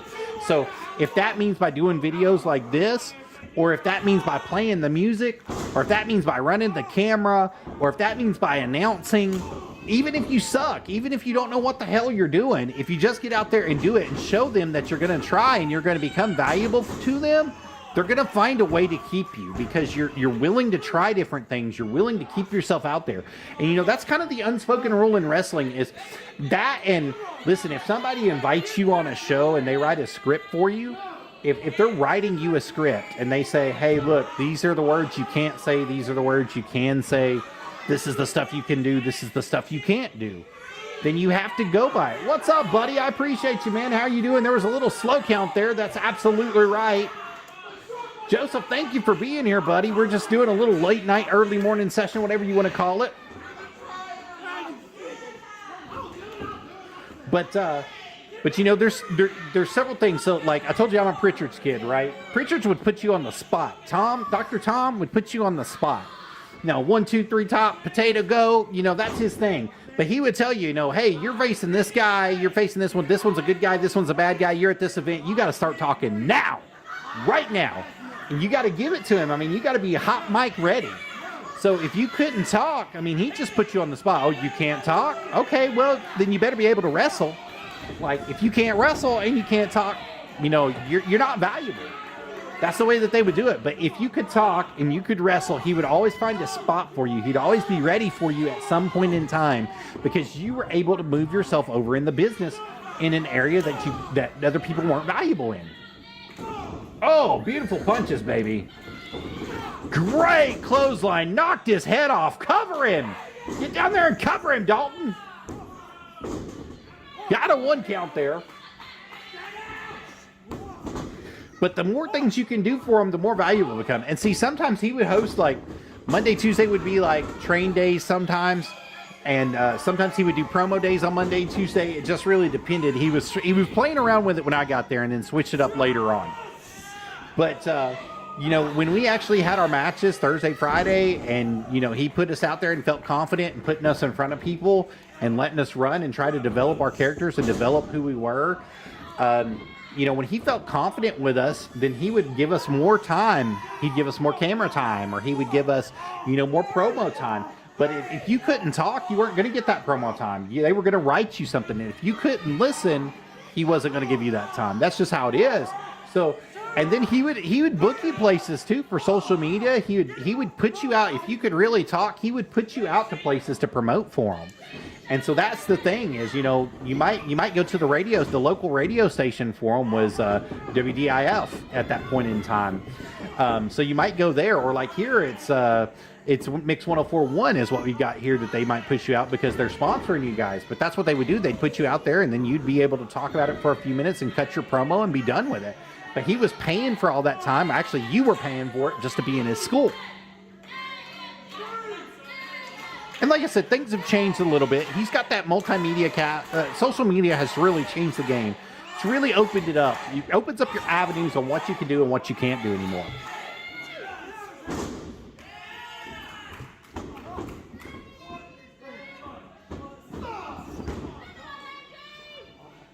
Uncle Fester, Joseph Newman, has decided to come and grace us with our presence here. Thank you so much for coming in.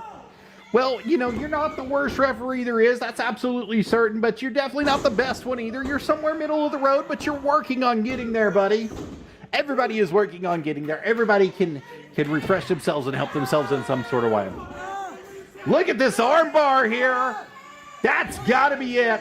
Make him tap, Dalton. Make him tap. Take that title home with you tonight, baby.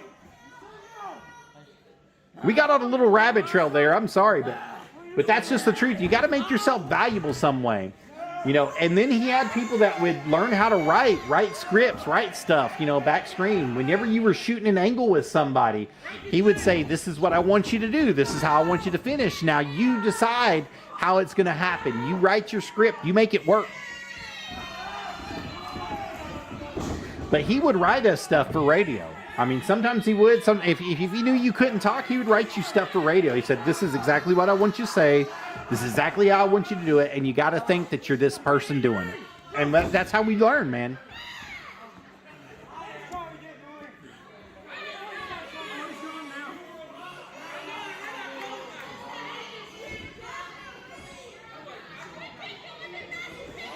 Oh, the shoe right to the face, baby. Dalton playing dirty, baby. What a lovely thing. Give him those nasty hey dudes to the face, and he throws them right in the crowd. Somebody came home with some shoes that night. That's a souvenir. Getting the dirty, stinky shoes of Dalton Blake. Oh, there it is. Atomic drop. Spine buster. Dalton Blake catches him.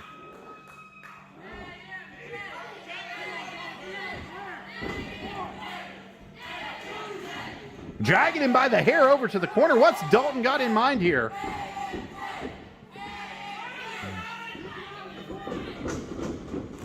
Booty bump to the face. Give him that stink face shades of Rikishi right here.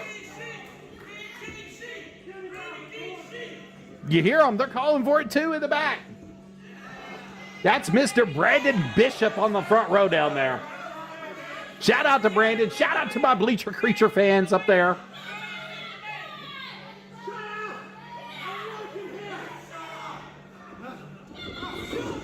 Oh, punch to the face. Caught him on the ropes. Oh, dragging him right off. It's not fair. You just low blowed him off the ropes. And a power slam. That could be it. Got all three of it right there. A.M.J. retains. So next week it will be the Marvel Matt Taylor versus the Energetic Enigma A.M.J. Best friends will be rivals. That's going to be Saturday, March 23rd. You have to be there. Doors are opening at 7 p.m. The bell time's going to be $8 at the door unless you're using a card. Then it's $8.50. There's a 50-cent surcharge on the card. There will be concessions. Also, Championship One Wrestling is a drug-free environment, so please leave your extracurricular activities at home. It's also an alcohol-free environment. Please leave your alcoholic beverages at home. If you're caught with either on the premises, you will be escorted by security off of the premises and trespass. So please just don't forget, don't chance it. We want you to see a good show. We want you to have a good show. They are located at 130 McDonald School Road in McDonald, Tennessee.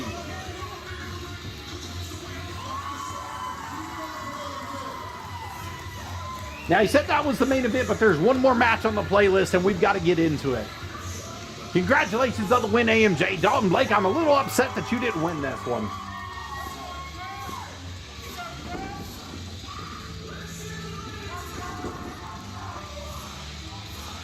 This is what it's all about for all of them, and that's what I won this for. Love you guys!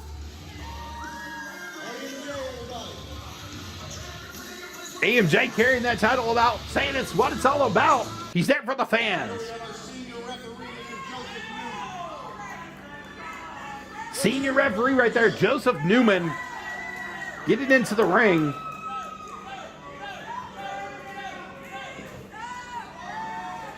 I was putting some stuff together this week on this desk, and I busted a bottle of super glue trying to put it together, and now I've got super glue all over this desk, all over it. And it's bugging me, so I'm trying to like dig it and pick it up and get everything going. The California Dream, he's come back to us, Jackson Black. Oh God, it's ugly out here, isn't it? Yes, it is. Turn them back off, it's so ugly out here. Turn the lights off, it's so ugly out here.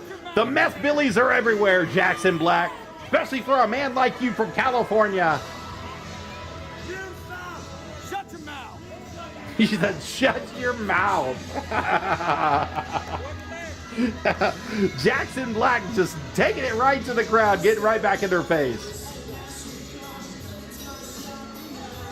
California, here we come, right back where we started from.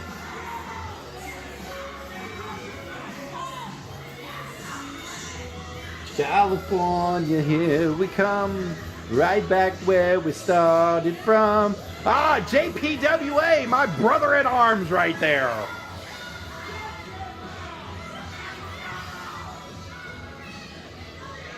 That's a Pritchard's kid. That's a Pritchard's kid. Proudly wearing that shirt, the JPWA shirt.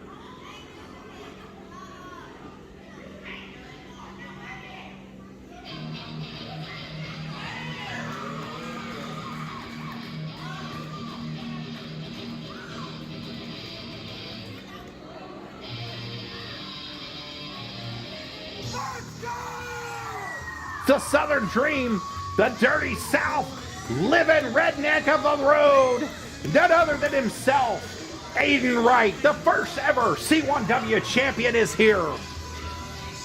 Hey, thank you guys for being here. Appreciate each and every one of y'all being here. Those of you that are faithful and are out there. This will be the last match of the night for us. We'll talk a little bit for a few minutes. I'm also going to use the restroom before we do, so we'll go into a short little intermission there, and then we'll start talking about it.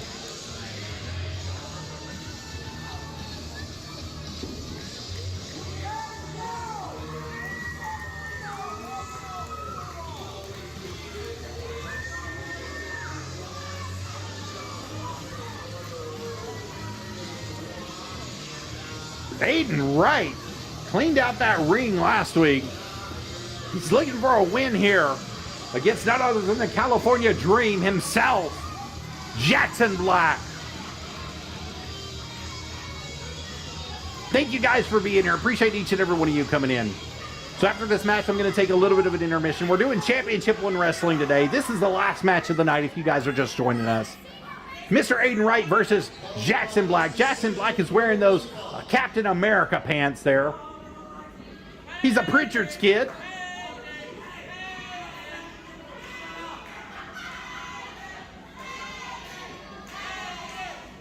Aiden's really got the crowd behind him.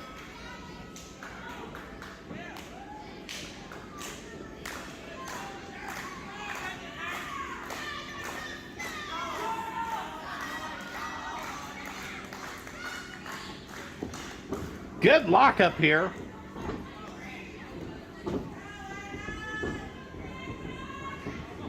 But you know what? You're definitely hardly ever out of position, Joseph. I have to say that. You're always right in the right spot at the right time when you're in the ring. There's a couple times where you kind of get in the way of the camera, but hey, who doesn't? I mean, that's part of the business, especially when you only got one camera running the floor.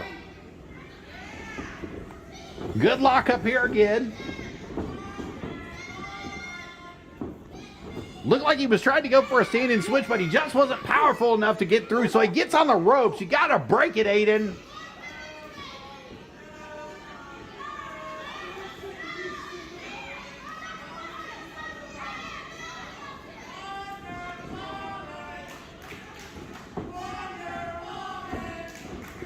Good headlock here.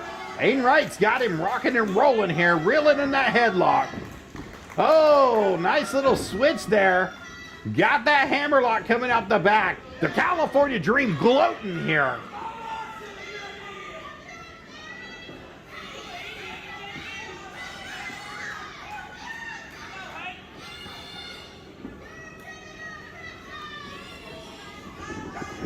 Beautiful headlock there by the California Dream.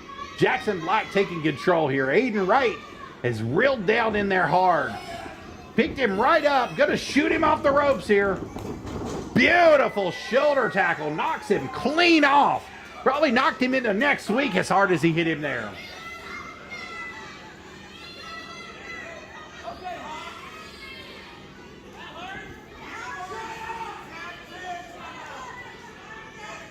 They're doing the dance. Running the circle. Oh, they're gonna do some test your might here. Can he trust him? Jackson Black locking in fully here. Oh, Aiden Wright taking full control right off the top. Got him in that wrist lock on the bottom of the test your might. Tried to kick him, rolled through, and put him right there in a wrist lock. Jackson Black is doing the best he can to do his carnival tricks to get out of it. Dropped right on his back there.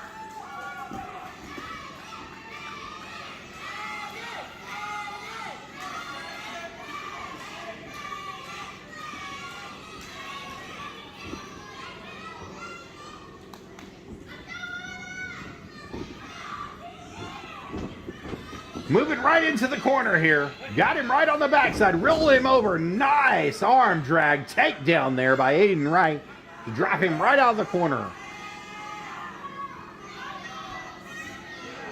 Jackson Black is definitely in a bad way here on the mat. Trying to get out of this. Trying to find some sort of offense. Oh, beautiful Russian leg sweep by Aiden Wright.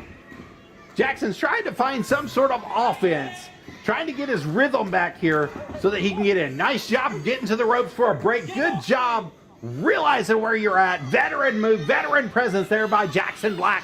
to realize what he's doing in the corner. Thank you guys for coming in. Appreciate each and every one of y'all being here.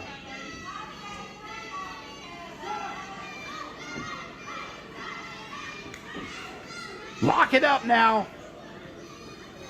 Remember the last time Aiden Wright took complete control of Jackson Black in the blue. Nice little eye rake there. Kick to the face.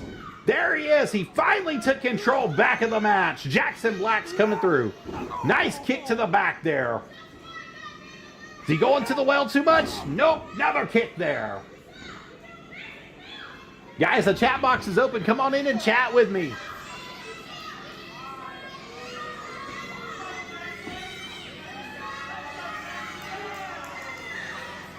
I got Botrix here. He's monitoring. He's going to be showing you guys some good stuff.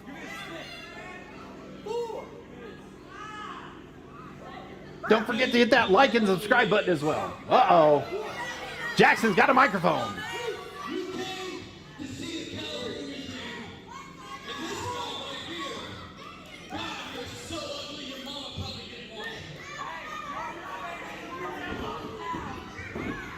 We did come to see the California Dream.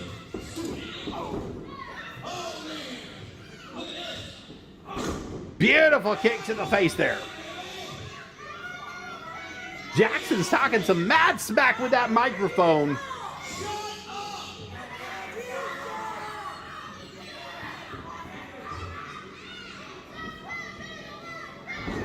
Oh.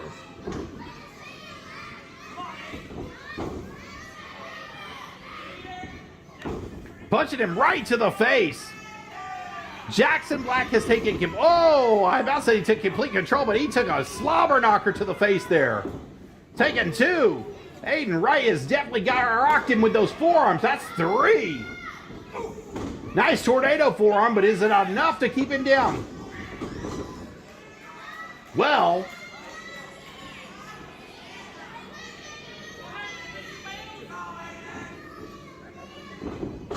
chicken wing jawbreaker there by the California Dream. Dropping him down. Is he going to be able to? Oh, fighting out of it's Aiden Wright.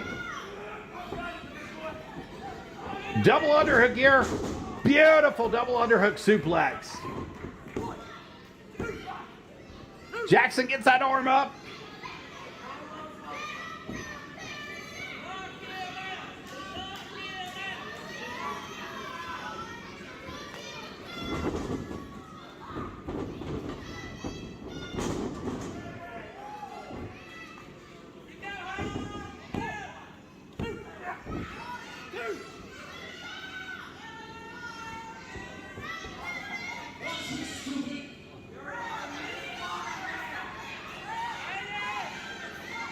Second rope here.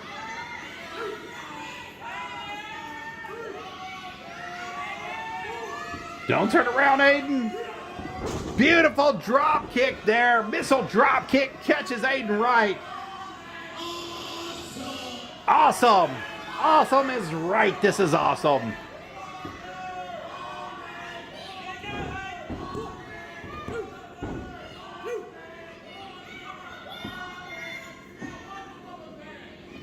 What's he doing? Oh, nice corkscrew punch to the face. Thought he was going for the figure four there. It looked like he was trying to get that figure four in.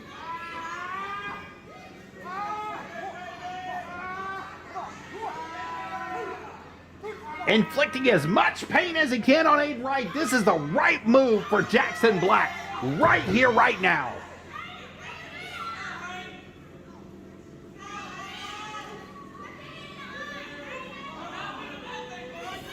Oh, punched him right in the face. Aiden Wright's taking it back.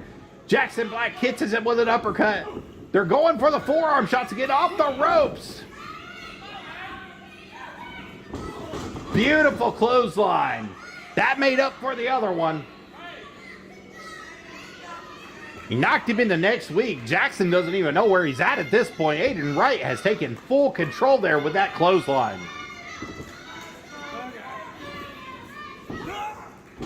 Beautiful suplex there. German suplex got him. Only catches a 2 count.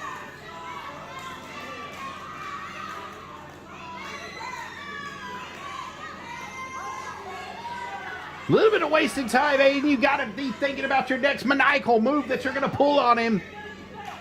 Jackson, if it's you, man, you better find a way to get outside that ring and make this match last a little bit longer so that you can have a little bit of an advantage. Punches to the guts there by Jackson. A kick to the guts by Jackson. Another kick and a stunner. That's stunner number 50 today. Neck breaker. Beautiful neck breaker off the ropes.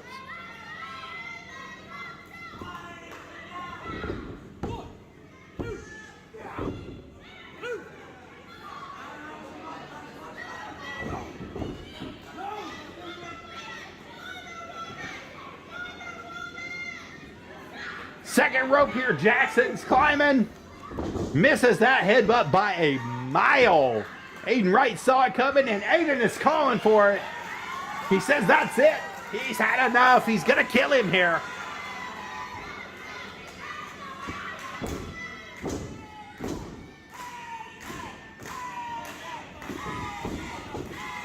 Oh, picked him right up. The drop-in driver there. That's got to be it.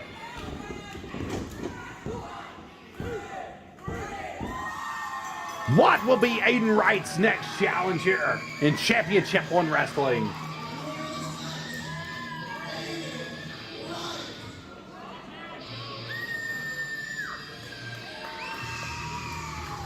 Congratulations, Aiden Wright, on the win. Jackson Black, I'm so sorry you lost, buddy, but it happens to the best of us. Not everybody can have a good day every single time they're in that ring, inside that squared circle, facing a better competitor. You gave it your all, buddy. You gave it everything you had. Appreciation to you. All right, guys, that's our show for today. We're going to take a quick break. I'm going to use the restroom, grab something to drink, and I'll be right back. We're going to go on a short little intermission, but we will definitely be coming back. We'll talk about this show. We'll talk about some things good, bad. Now, we've already hit some stuff earlier in the show, but we're going to kind of reiterate them again, just trying to make sure that everybody knows where we're coming from. I'm not trying to hurt the brand in any way whatsoever. Let's critique it a little bit. Let's get better every time that we see this, every time we're out here. All right. So without further ado, we're going to take a short little intermission break. I'm going to put it on pause for you, and we'll be back here in just a second, guys.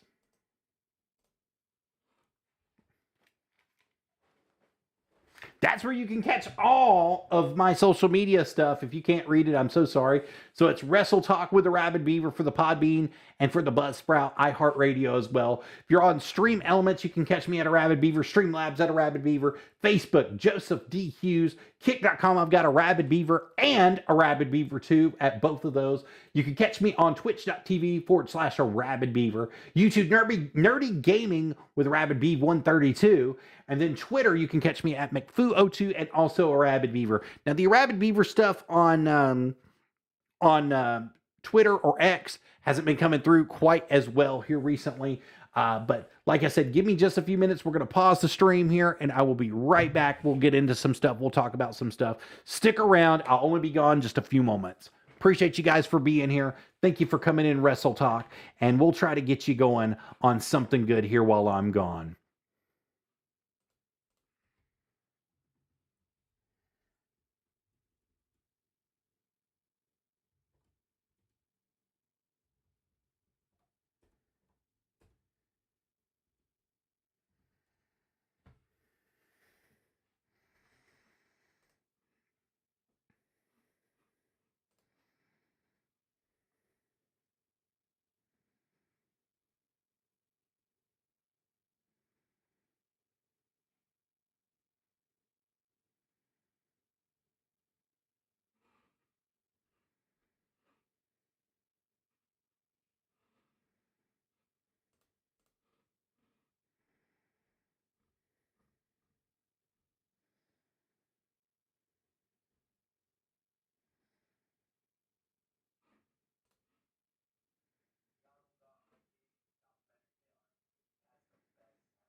All right, guys, we are back. I do apologize about taking this quick break for you. We are definitely going to be getting into it. Give me just a second to get my screen to do what I need it to do.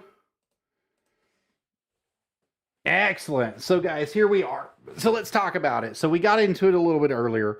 So we talked about the move sets, right? So we got started talking about the stunners. So there was a lot of stunners that took place during this entire wrestling performance. So I'm not against it. Not against you having a match that has a couple in them, but there is such thing as too much of a good thing. And so you had 3 matches that had stunners in those matches, 3 matches tonight out of it. So if you got somebody using that move, you want that move to be special. We talked about that earlier. It's got to be special only for that one person who's going to be using it. Now, if you have 2 people using it in the same match, that's okay. That's fine. They both can use it in the same match. But what happened is you took the ability for the crowd to pop away from your crowd because they saw it. They already saw what was going on. They saw everything that happened with it that was going on with it. And it kind of caused them to, how does one say, kind of caused them to lost its luster. Let's just say it like that. The move lost its luster over a period of time because you had so many that was given to you during the entirety of the show directly. So that's first and foremost. So you used it way too much during that show. That's my first thing. Now, did the show run a lot smoother? I think it ran a lot smoother than normally has gone on in the past with the show. I think it was a better show overall. But it had some things in it. Like I said, the moveset thing was a big deal. So if you're going to give a low blow, we gave that example earlier. Ric Flair is going to give the low blow because we know he's going to be the dirtiest player in the game. Nobody else gives a low blow until Ric Flair gives his. Nobody. And then after that happens, you don't use that move, but maybe once. If you got 6 other matches, maybe one other time in 6 other matches. So if you're going to get DQ'd, you want that DQ to be special. You want somebody to hit somebody with that bat one time. Not every match have a bat match. You know what I mean? So you just kind of lost your lacklusterness there overall. Now, I got to give you credit. You had a new camera person there. The camera person did pretty well for their first time going in. Gabe Walters got a little hateful with her, but we saw what happened there. Gabe got his return on that, made it a little bit better for him. So let's see here. For some reason, I am teeny weeny tiny here. We are going to pull myself back out. We're going to make myself big. Sorry, guys. I did not realize that I had moved myself that tiny. Why are you not grabbing it?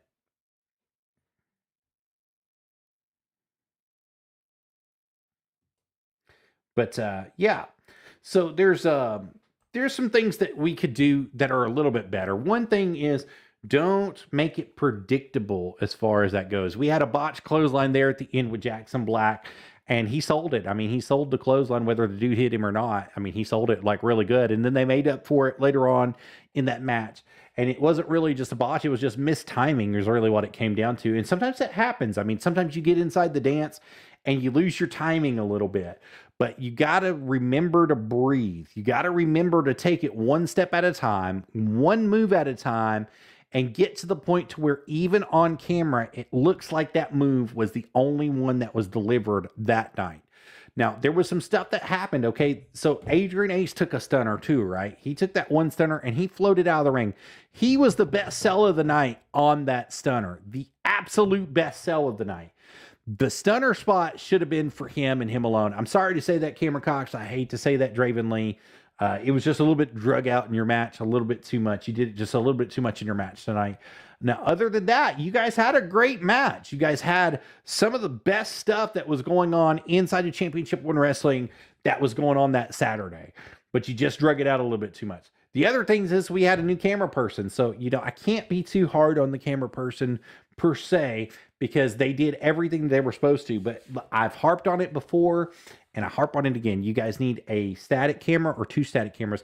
The 1-year event, Mix 1041, did you guys justice by giving you every angle you could imagine. They had 2 cameras that were on side posts, one that was in the back so they could cover each angle, and then they had a floater on the floor. I think they had 2 floaters on the floor because I believe they had one that had a battery pack behind him after the battery ran out the first time for it.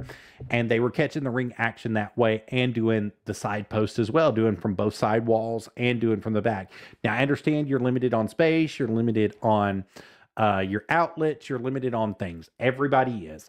But there's just small things you can do to make a big difference. And look, the crowd that you had with the lights on, all the lights on, was far better. Far better. Now, I agree in turning the lights off. I know it's an older building. I know that it may take some time for those lights to decide that they're going to come back on once they go off. Some of those older buildings had the time lights 15 minutes. I understand that. I know that right off the top of my head. I know that from working in a gym when I was little and also doing some of the business stuff when I was little and having some other stuff go on. But the lights on that you did at the 1-year anniversary was a lot better. It was a lot more presentable. It was very well seen, very well put together. Everybody had a good time. You could turn which section of lights that you wanted off, but you let the lights on that needed to be on for that. So, and as I said, you know, you guys got it going on as far as that went. So you guys had some stuff that was moving in your direction. The best match of the night, that's a toss-up. So I really want to give it to Robert Starr and Adrian Ace for the best match of the night. But part of me also says that A.M.J. Dalton Blake match was the best match of the night. So I think personally, if you put them together and I had to choose, I absolutely had to choose one. Robert Starr and Adrian Ace wins the match of the night to me. The absolute match of the night for me in this episode. I think that Robert Starr gave it his all and did it. There was some times in there where it was a lot of wasted motion, a lot of wasted movement. The story wasn't really coming together on both sides, the Dalton Blake side and also the Robert Starr side, but Robert Starr actually ended up putting together a better story overall, especially the beard thing. That was just a classic move. That's something that you didn't see. And that's what made that match really special is that wasn't used again. And, you know, you had other people who had beards. Nobody else grabbed anybody else's beard. Nobody else did that. So I'm harping on it a little bit, but I'm trying to give you the advance that we were taught. You know, we were just taught little things like that. That's what makes a match special. That's what makes an event special. So if somebody is using an elbow drop off the second rope and that's their finisher, you know, you don't want the next person to come off the second rope with that same elbow drop. You just don't want to do it. I mean, you're losing it at that point. You want the pop to be the same no matter what throughout the crowd. And not only the pop to be the same, but you want it to ignite your crowd for that move every time that they see it. So it's got to be something special. The best example of this really is Randy Orton's RKO, right? Or the Diamond Cutter. Diamond Dallas Page's Diamond Cutter is a perfect example of this. So you never knew when it's coming. You never know when it's going to come, when it's coming at you, when he's going to hit you with it. You just know it's going to be there. But does anybody else do it like Diamond Dallas Page? Does anybody else do it like Randy Orton? No, because they just know how to catch you out of nowhere. The Diamond Cutter used to come out of nowhere and catch these people. And you know what? Diamond Dallas Page started as a valet. If you don't know the whole story about Diamond Dallas Page, you need to go back. He was a valet and a manager, and he just got into the business because he could talk.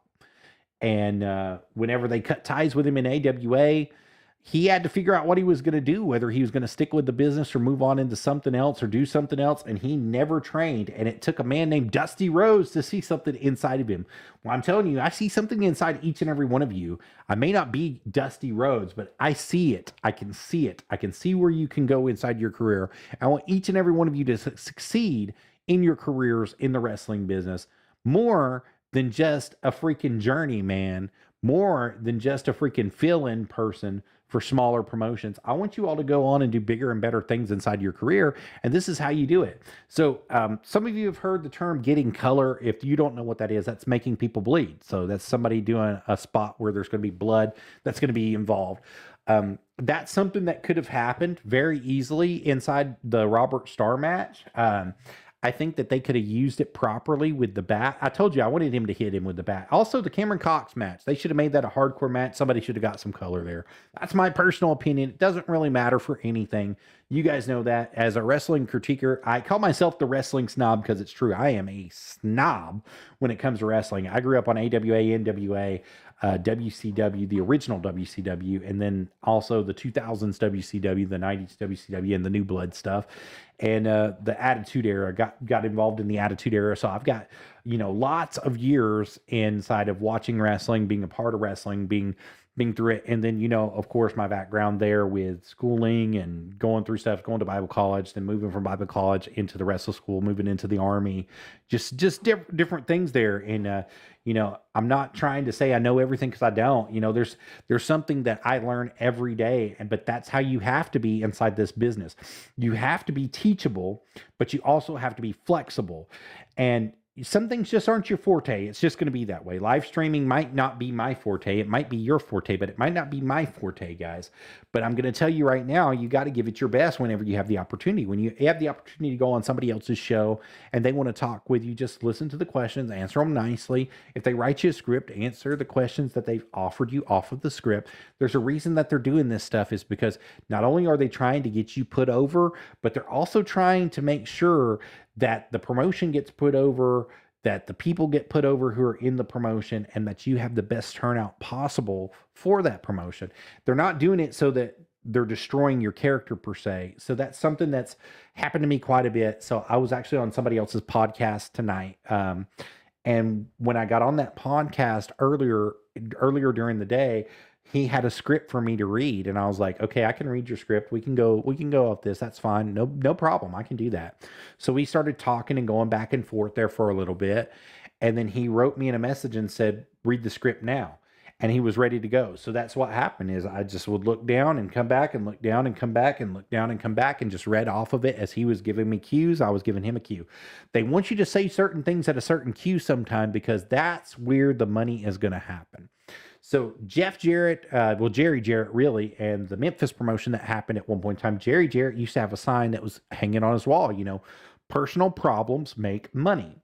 They do. They make money. So if somebody's writing you a script, they're trying to make it personal, not only personal for you, but they're trying to make it more presentable to the public that you have a personal problem, because personal problems just make money. That's all there is to it. It's like the wrestling business. That's just how it works.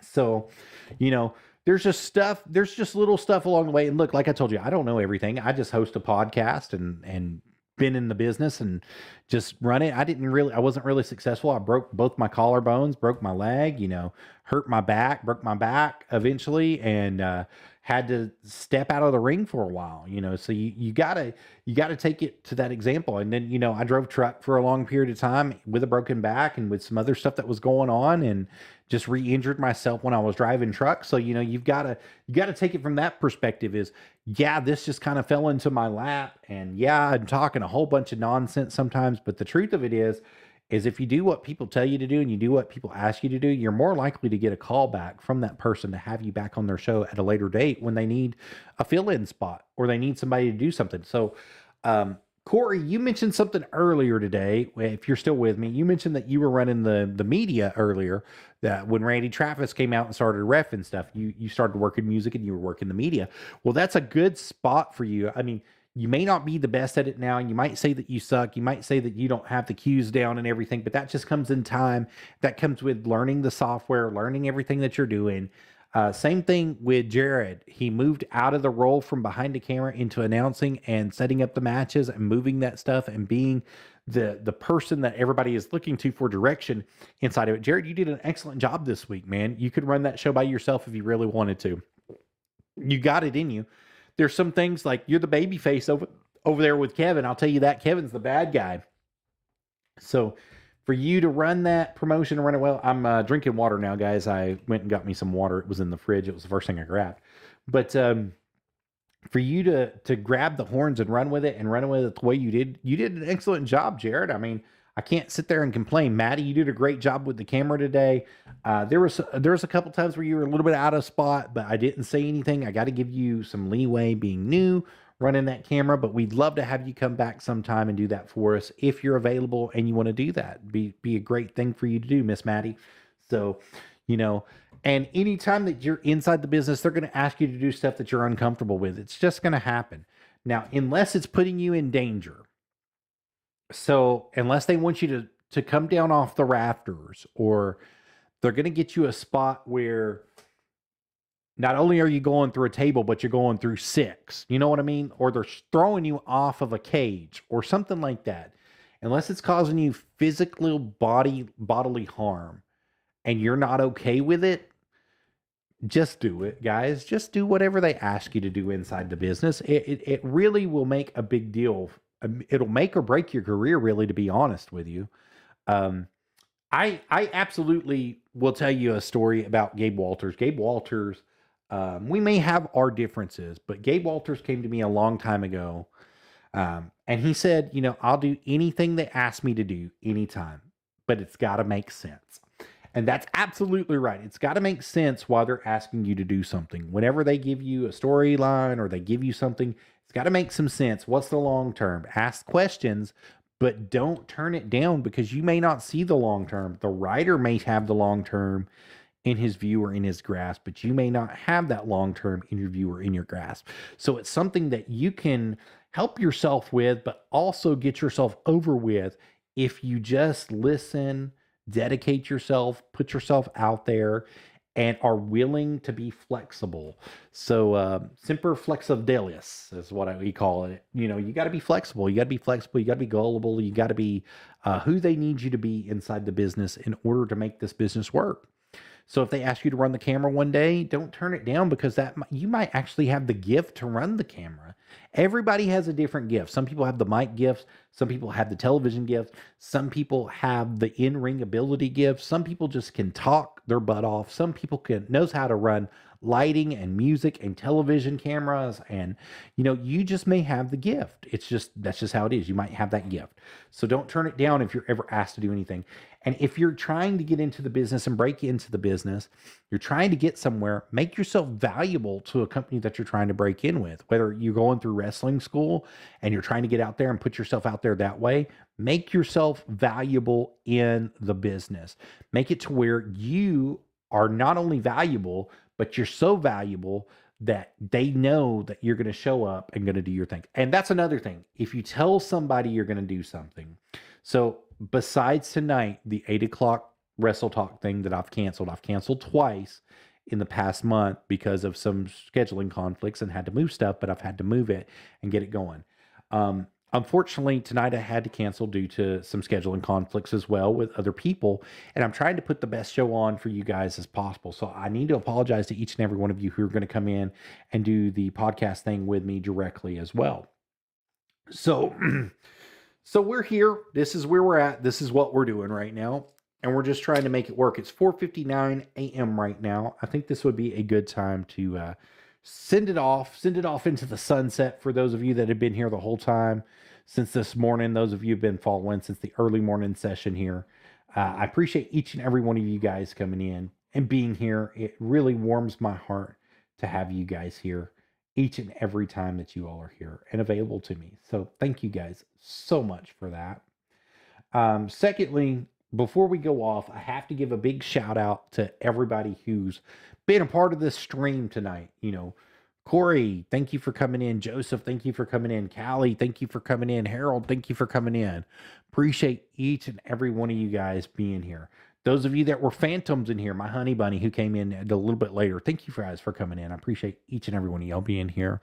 And then those of you that joined me on other streams that I can't see because you didn't want to talk to me and didn't want to get involved with it, thank you guys for coming here. Buck, thank you for being here, buddy. I appreciate you coming in. I know it was a little early for you, a little late for you to come on in, but thank you so much for being here with us on Wrestle Talk today.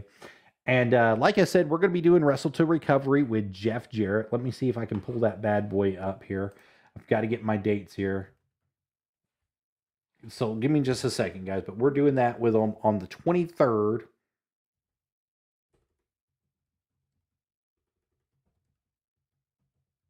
In Pleasant View, Tennessee.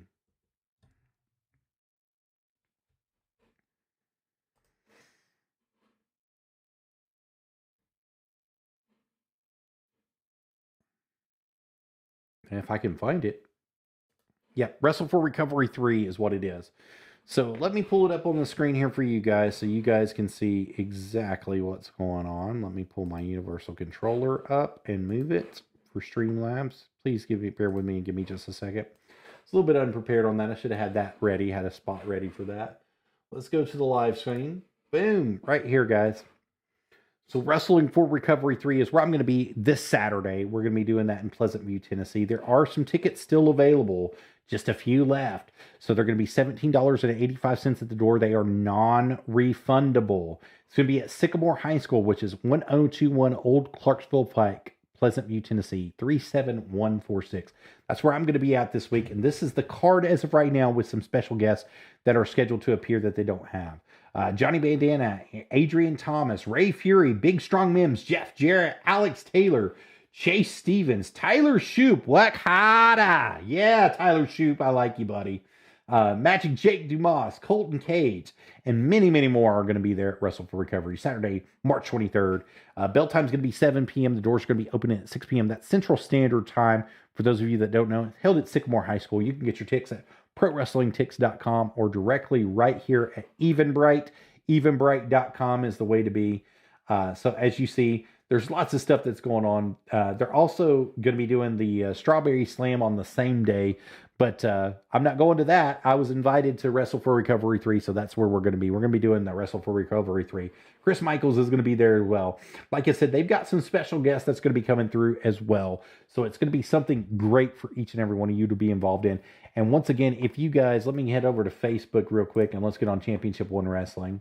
We're going to find Championship One Wrestling here. All right, this is Championship One Wrestling's Facebook page. This is where you can find them all the time. So if you don't know, you can get involved directly here. And also they have a fan page that's available too that you can get involved in. So this Saturday, March 23rd, Dalton Blake is going to be taking on Robert Starr. I don't know if it's for that title, but it's going to be definitely a match that you guys want to be there for Saturday, March 23rd. Adrian Ace is going to be taking on Christian Garrett right here. Christian Garrett is going to be coming back, looking to continue his winning streak as he comes back for us against Adrian Ace. It's going to be something special to see. Cameron Coxx is going to be taking on Eddie Honcho. Eddie Honcho making his C1W return, excuse me. Going to be something great to see there. The Gabe Walters family is going to be taking on Dead South. Leroy Lewis is going to be coming back with Adrian Wright, Dead South, against the Gabe Walters family. Oh, Buck Manson and the Killer T.K. Arden is going to be taking place there. Now, the cards are subject to change. I need to say that right now. The Marvel Matt Taylor going to be looking to capture that gold against none other than the Energetic Enigma A.M.J. That's going to be the card for this Saturday, March 23rd. Bell time's at 7. Sorry, the doors are opening at 7. The bell time is going to be 8 p.m. Let me correct myself. I'm sorry, Championship One Wrestling. I just had a debacle there. Tickets are going to be $8. Kids 5 and under are always free. It's a drug-free, alcohol-free zone. Come and join us, though, at Championship One Wrestling. We'd love to have you. Like I said, I'm booked somewhere else this week. I do apologize, Championship One Wrestling. Just the way it worked. I'm booked to be at the Wrestle for Recovery 3 there in Pleasant View. But definitely come out and be a part of that. Be a part of that. They are located at 130 McDonald School Road in McDonald, Tennessee.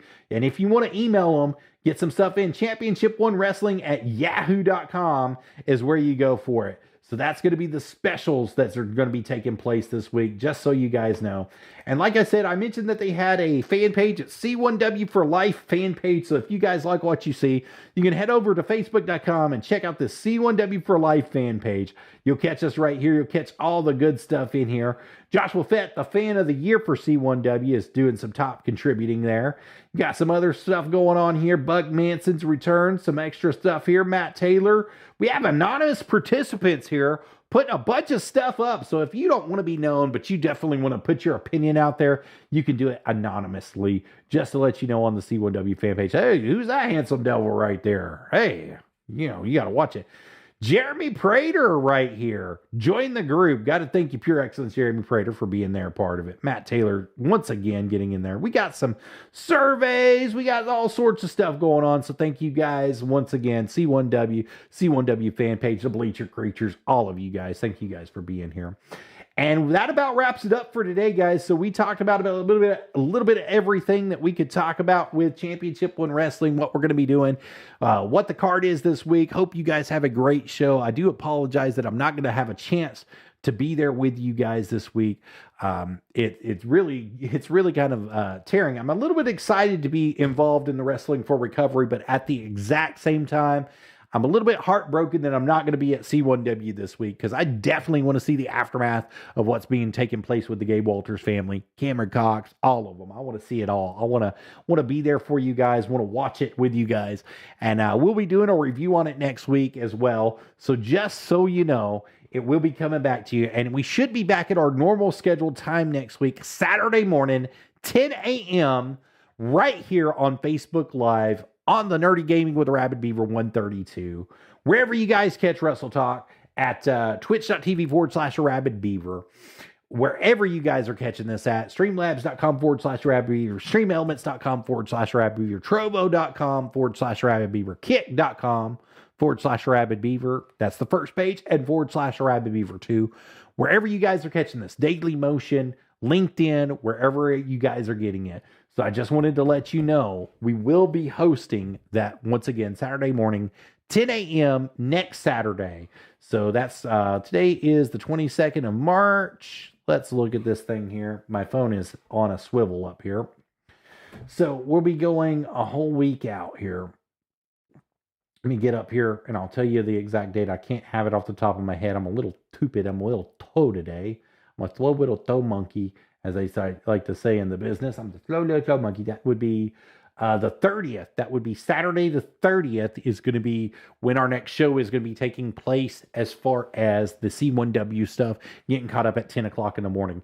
Now, next Thursday, which will be the 28th, Thursday the 28th, we will be doing an 8 p.m. show, talk show, trying to get Gabe Walters and the Gabe Walters family there. Buck Manson, hopefully he is going to be available, and we're going to find some other people to go on with us as well to try to make that show work for you guys. But it's going to be Thursday at 8 p.m. We'll be discussing some stuff. We're going to be talking about the Athletic Commission and their little stuff that's going on. I had to FOIA request this Athletic Commission memo that they sent out to Championship One Wrestling and Gabe Walters, and I got a copy of it.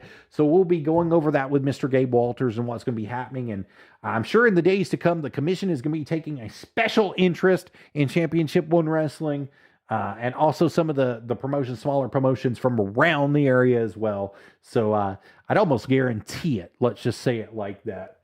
So you guys know what's going on. Thank you guys so much for being here. But that wraps it up for the show today. Appreciate each and every one of you guys being here. And I will see you again Saturday morning, 10 a.m. Also Thursday, the 28th at 8 p.m. if everything goes good. Now, I will post it on my Facebook page if we'll be hosting that. If everything goes good, all my guests are able to come through, we'll be hosting that on Thursday. If not, I will be posting it on the Facebook page. So keep your eyes peeled. That's Joseph D. Hughes. Thank you guys so much. Without further ado, I hope you all have a wonderful evening, and I hope to talk to you guys soon. And until next time, you got your news here first. Welcome to Wrestle Talk. If you guys are out there on TikTok doing the camel toe adventures, go have yourself some adventures. Go have yourself some camel toe adventures.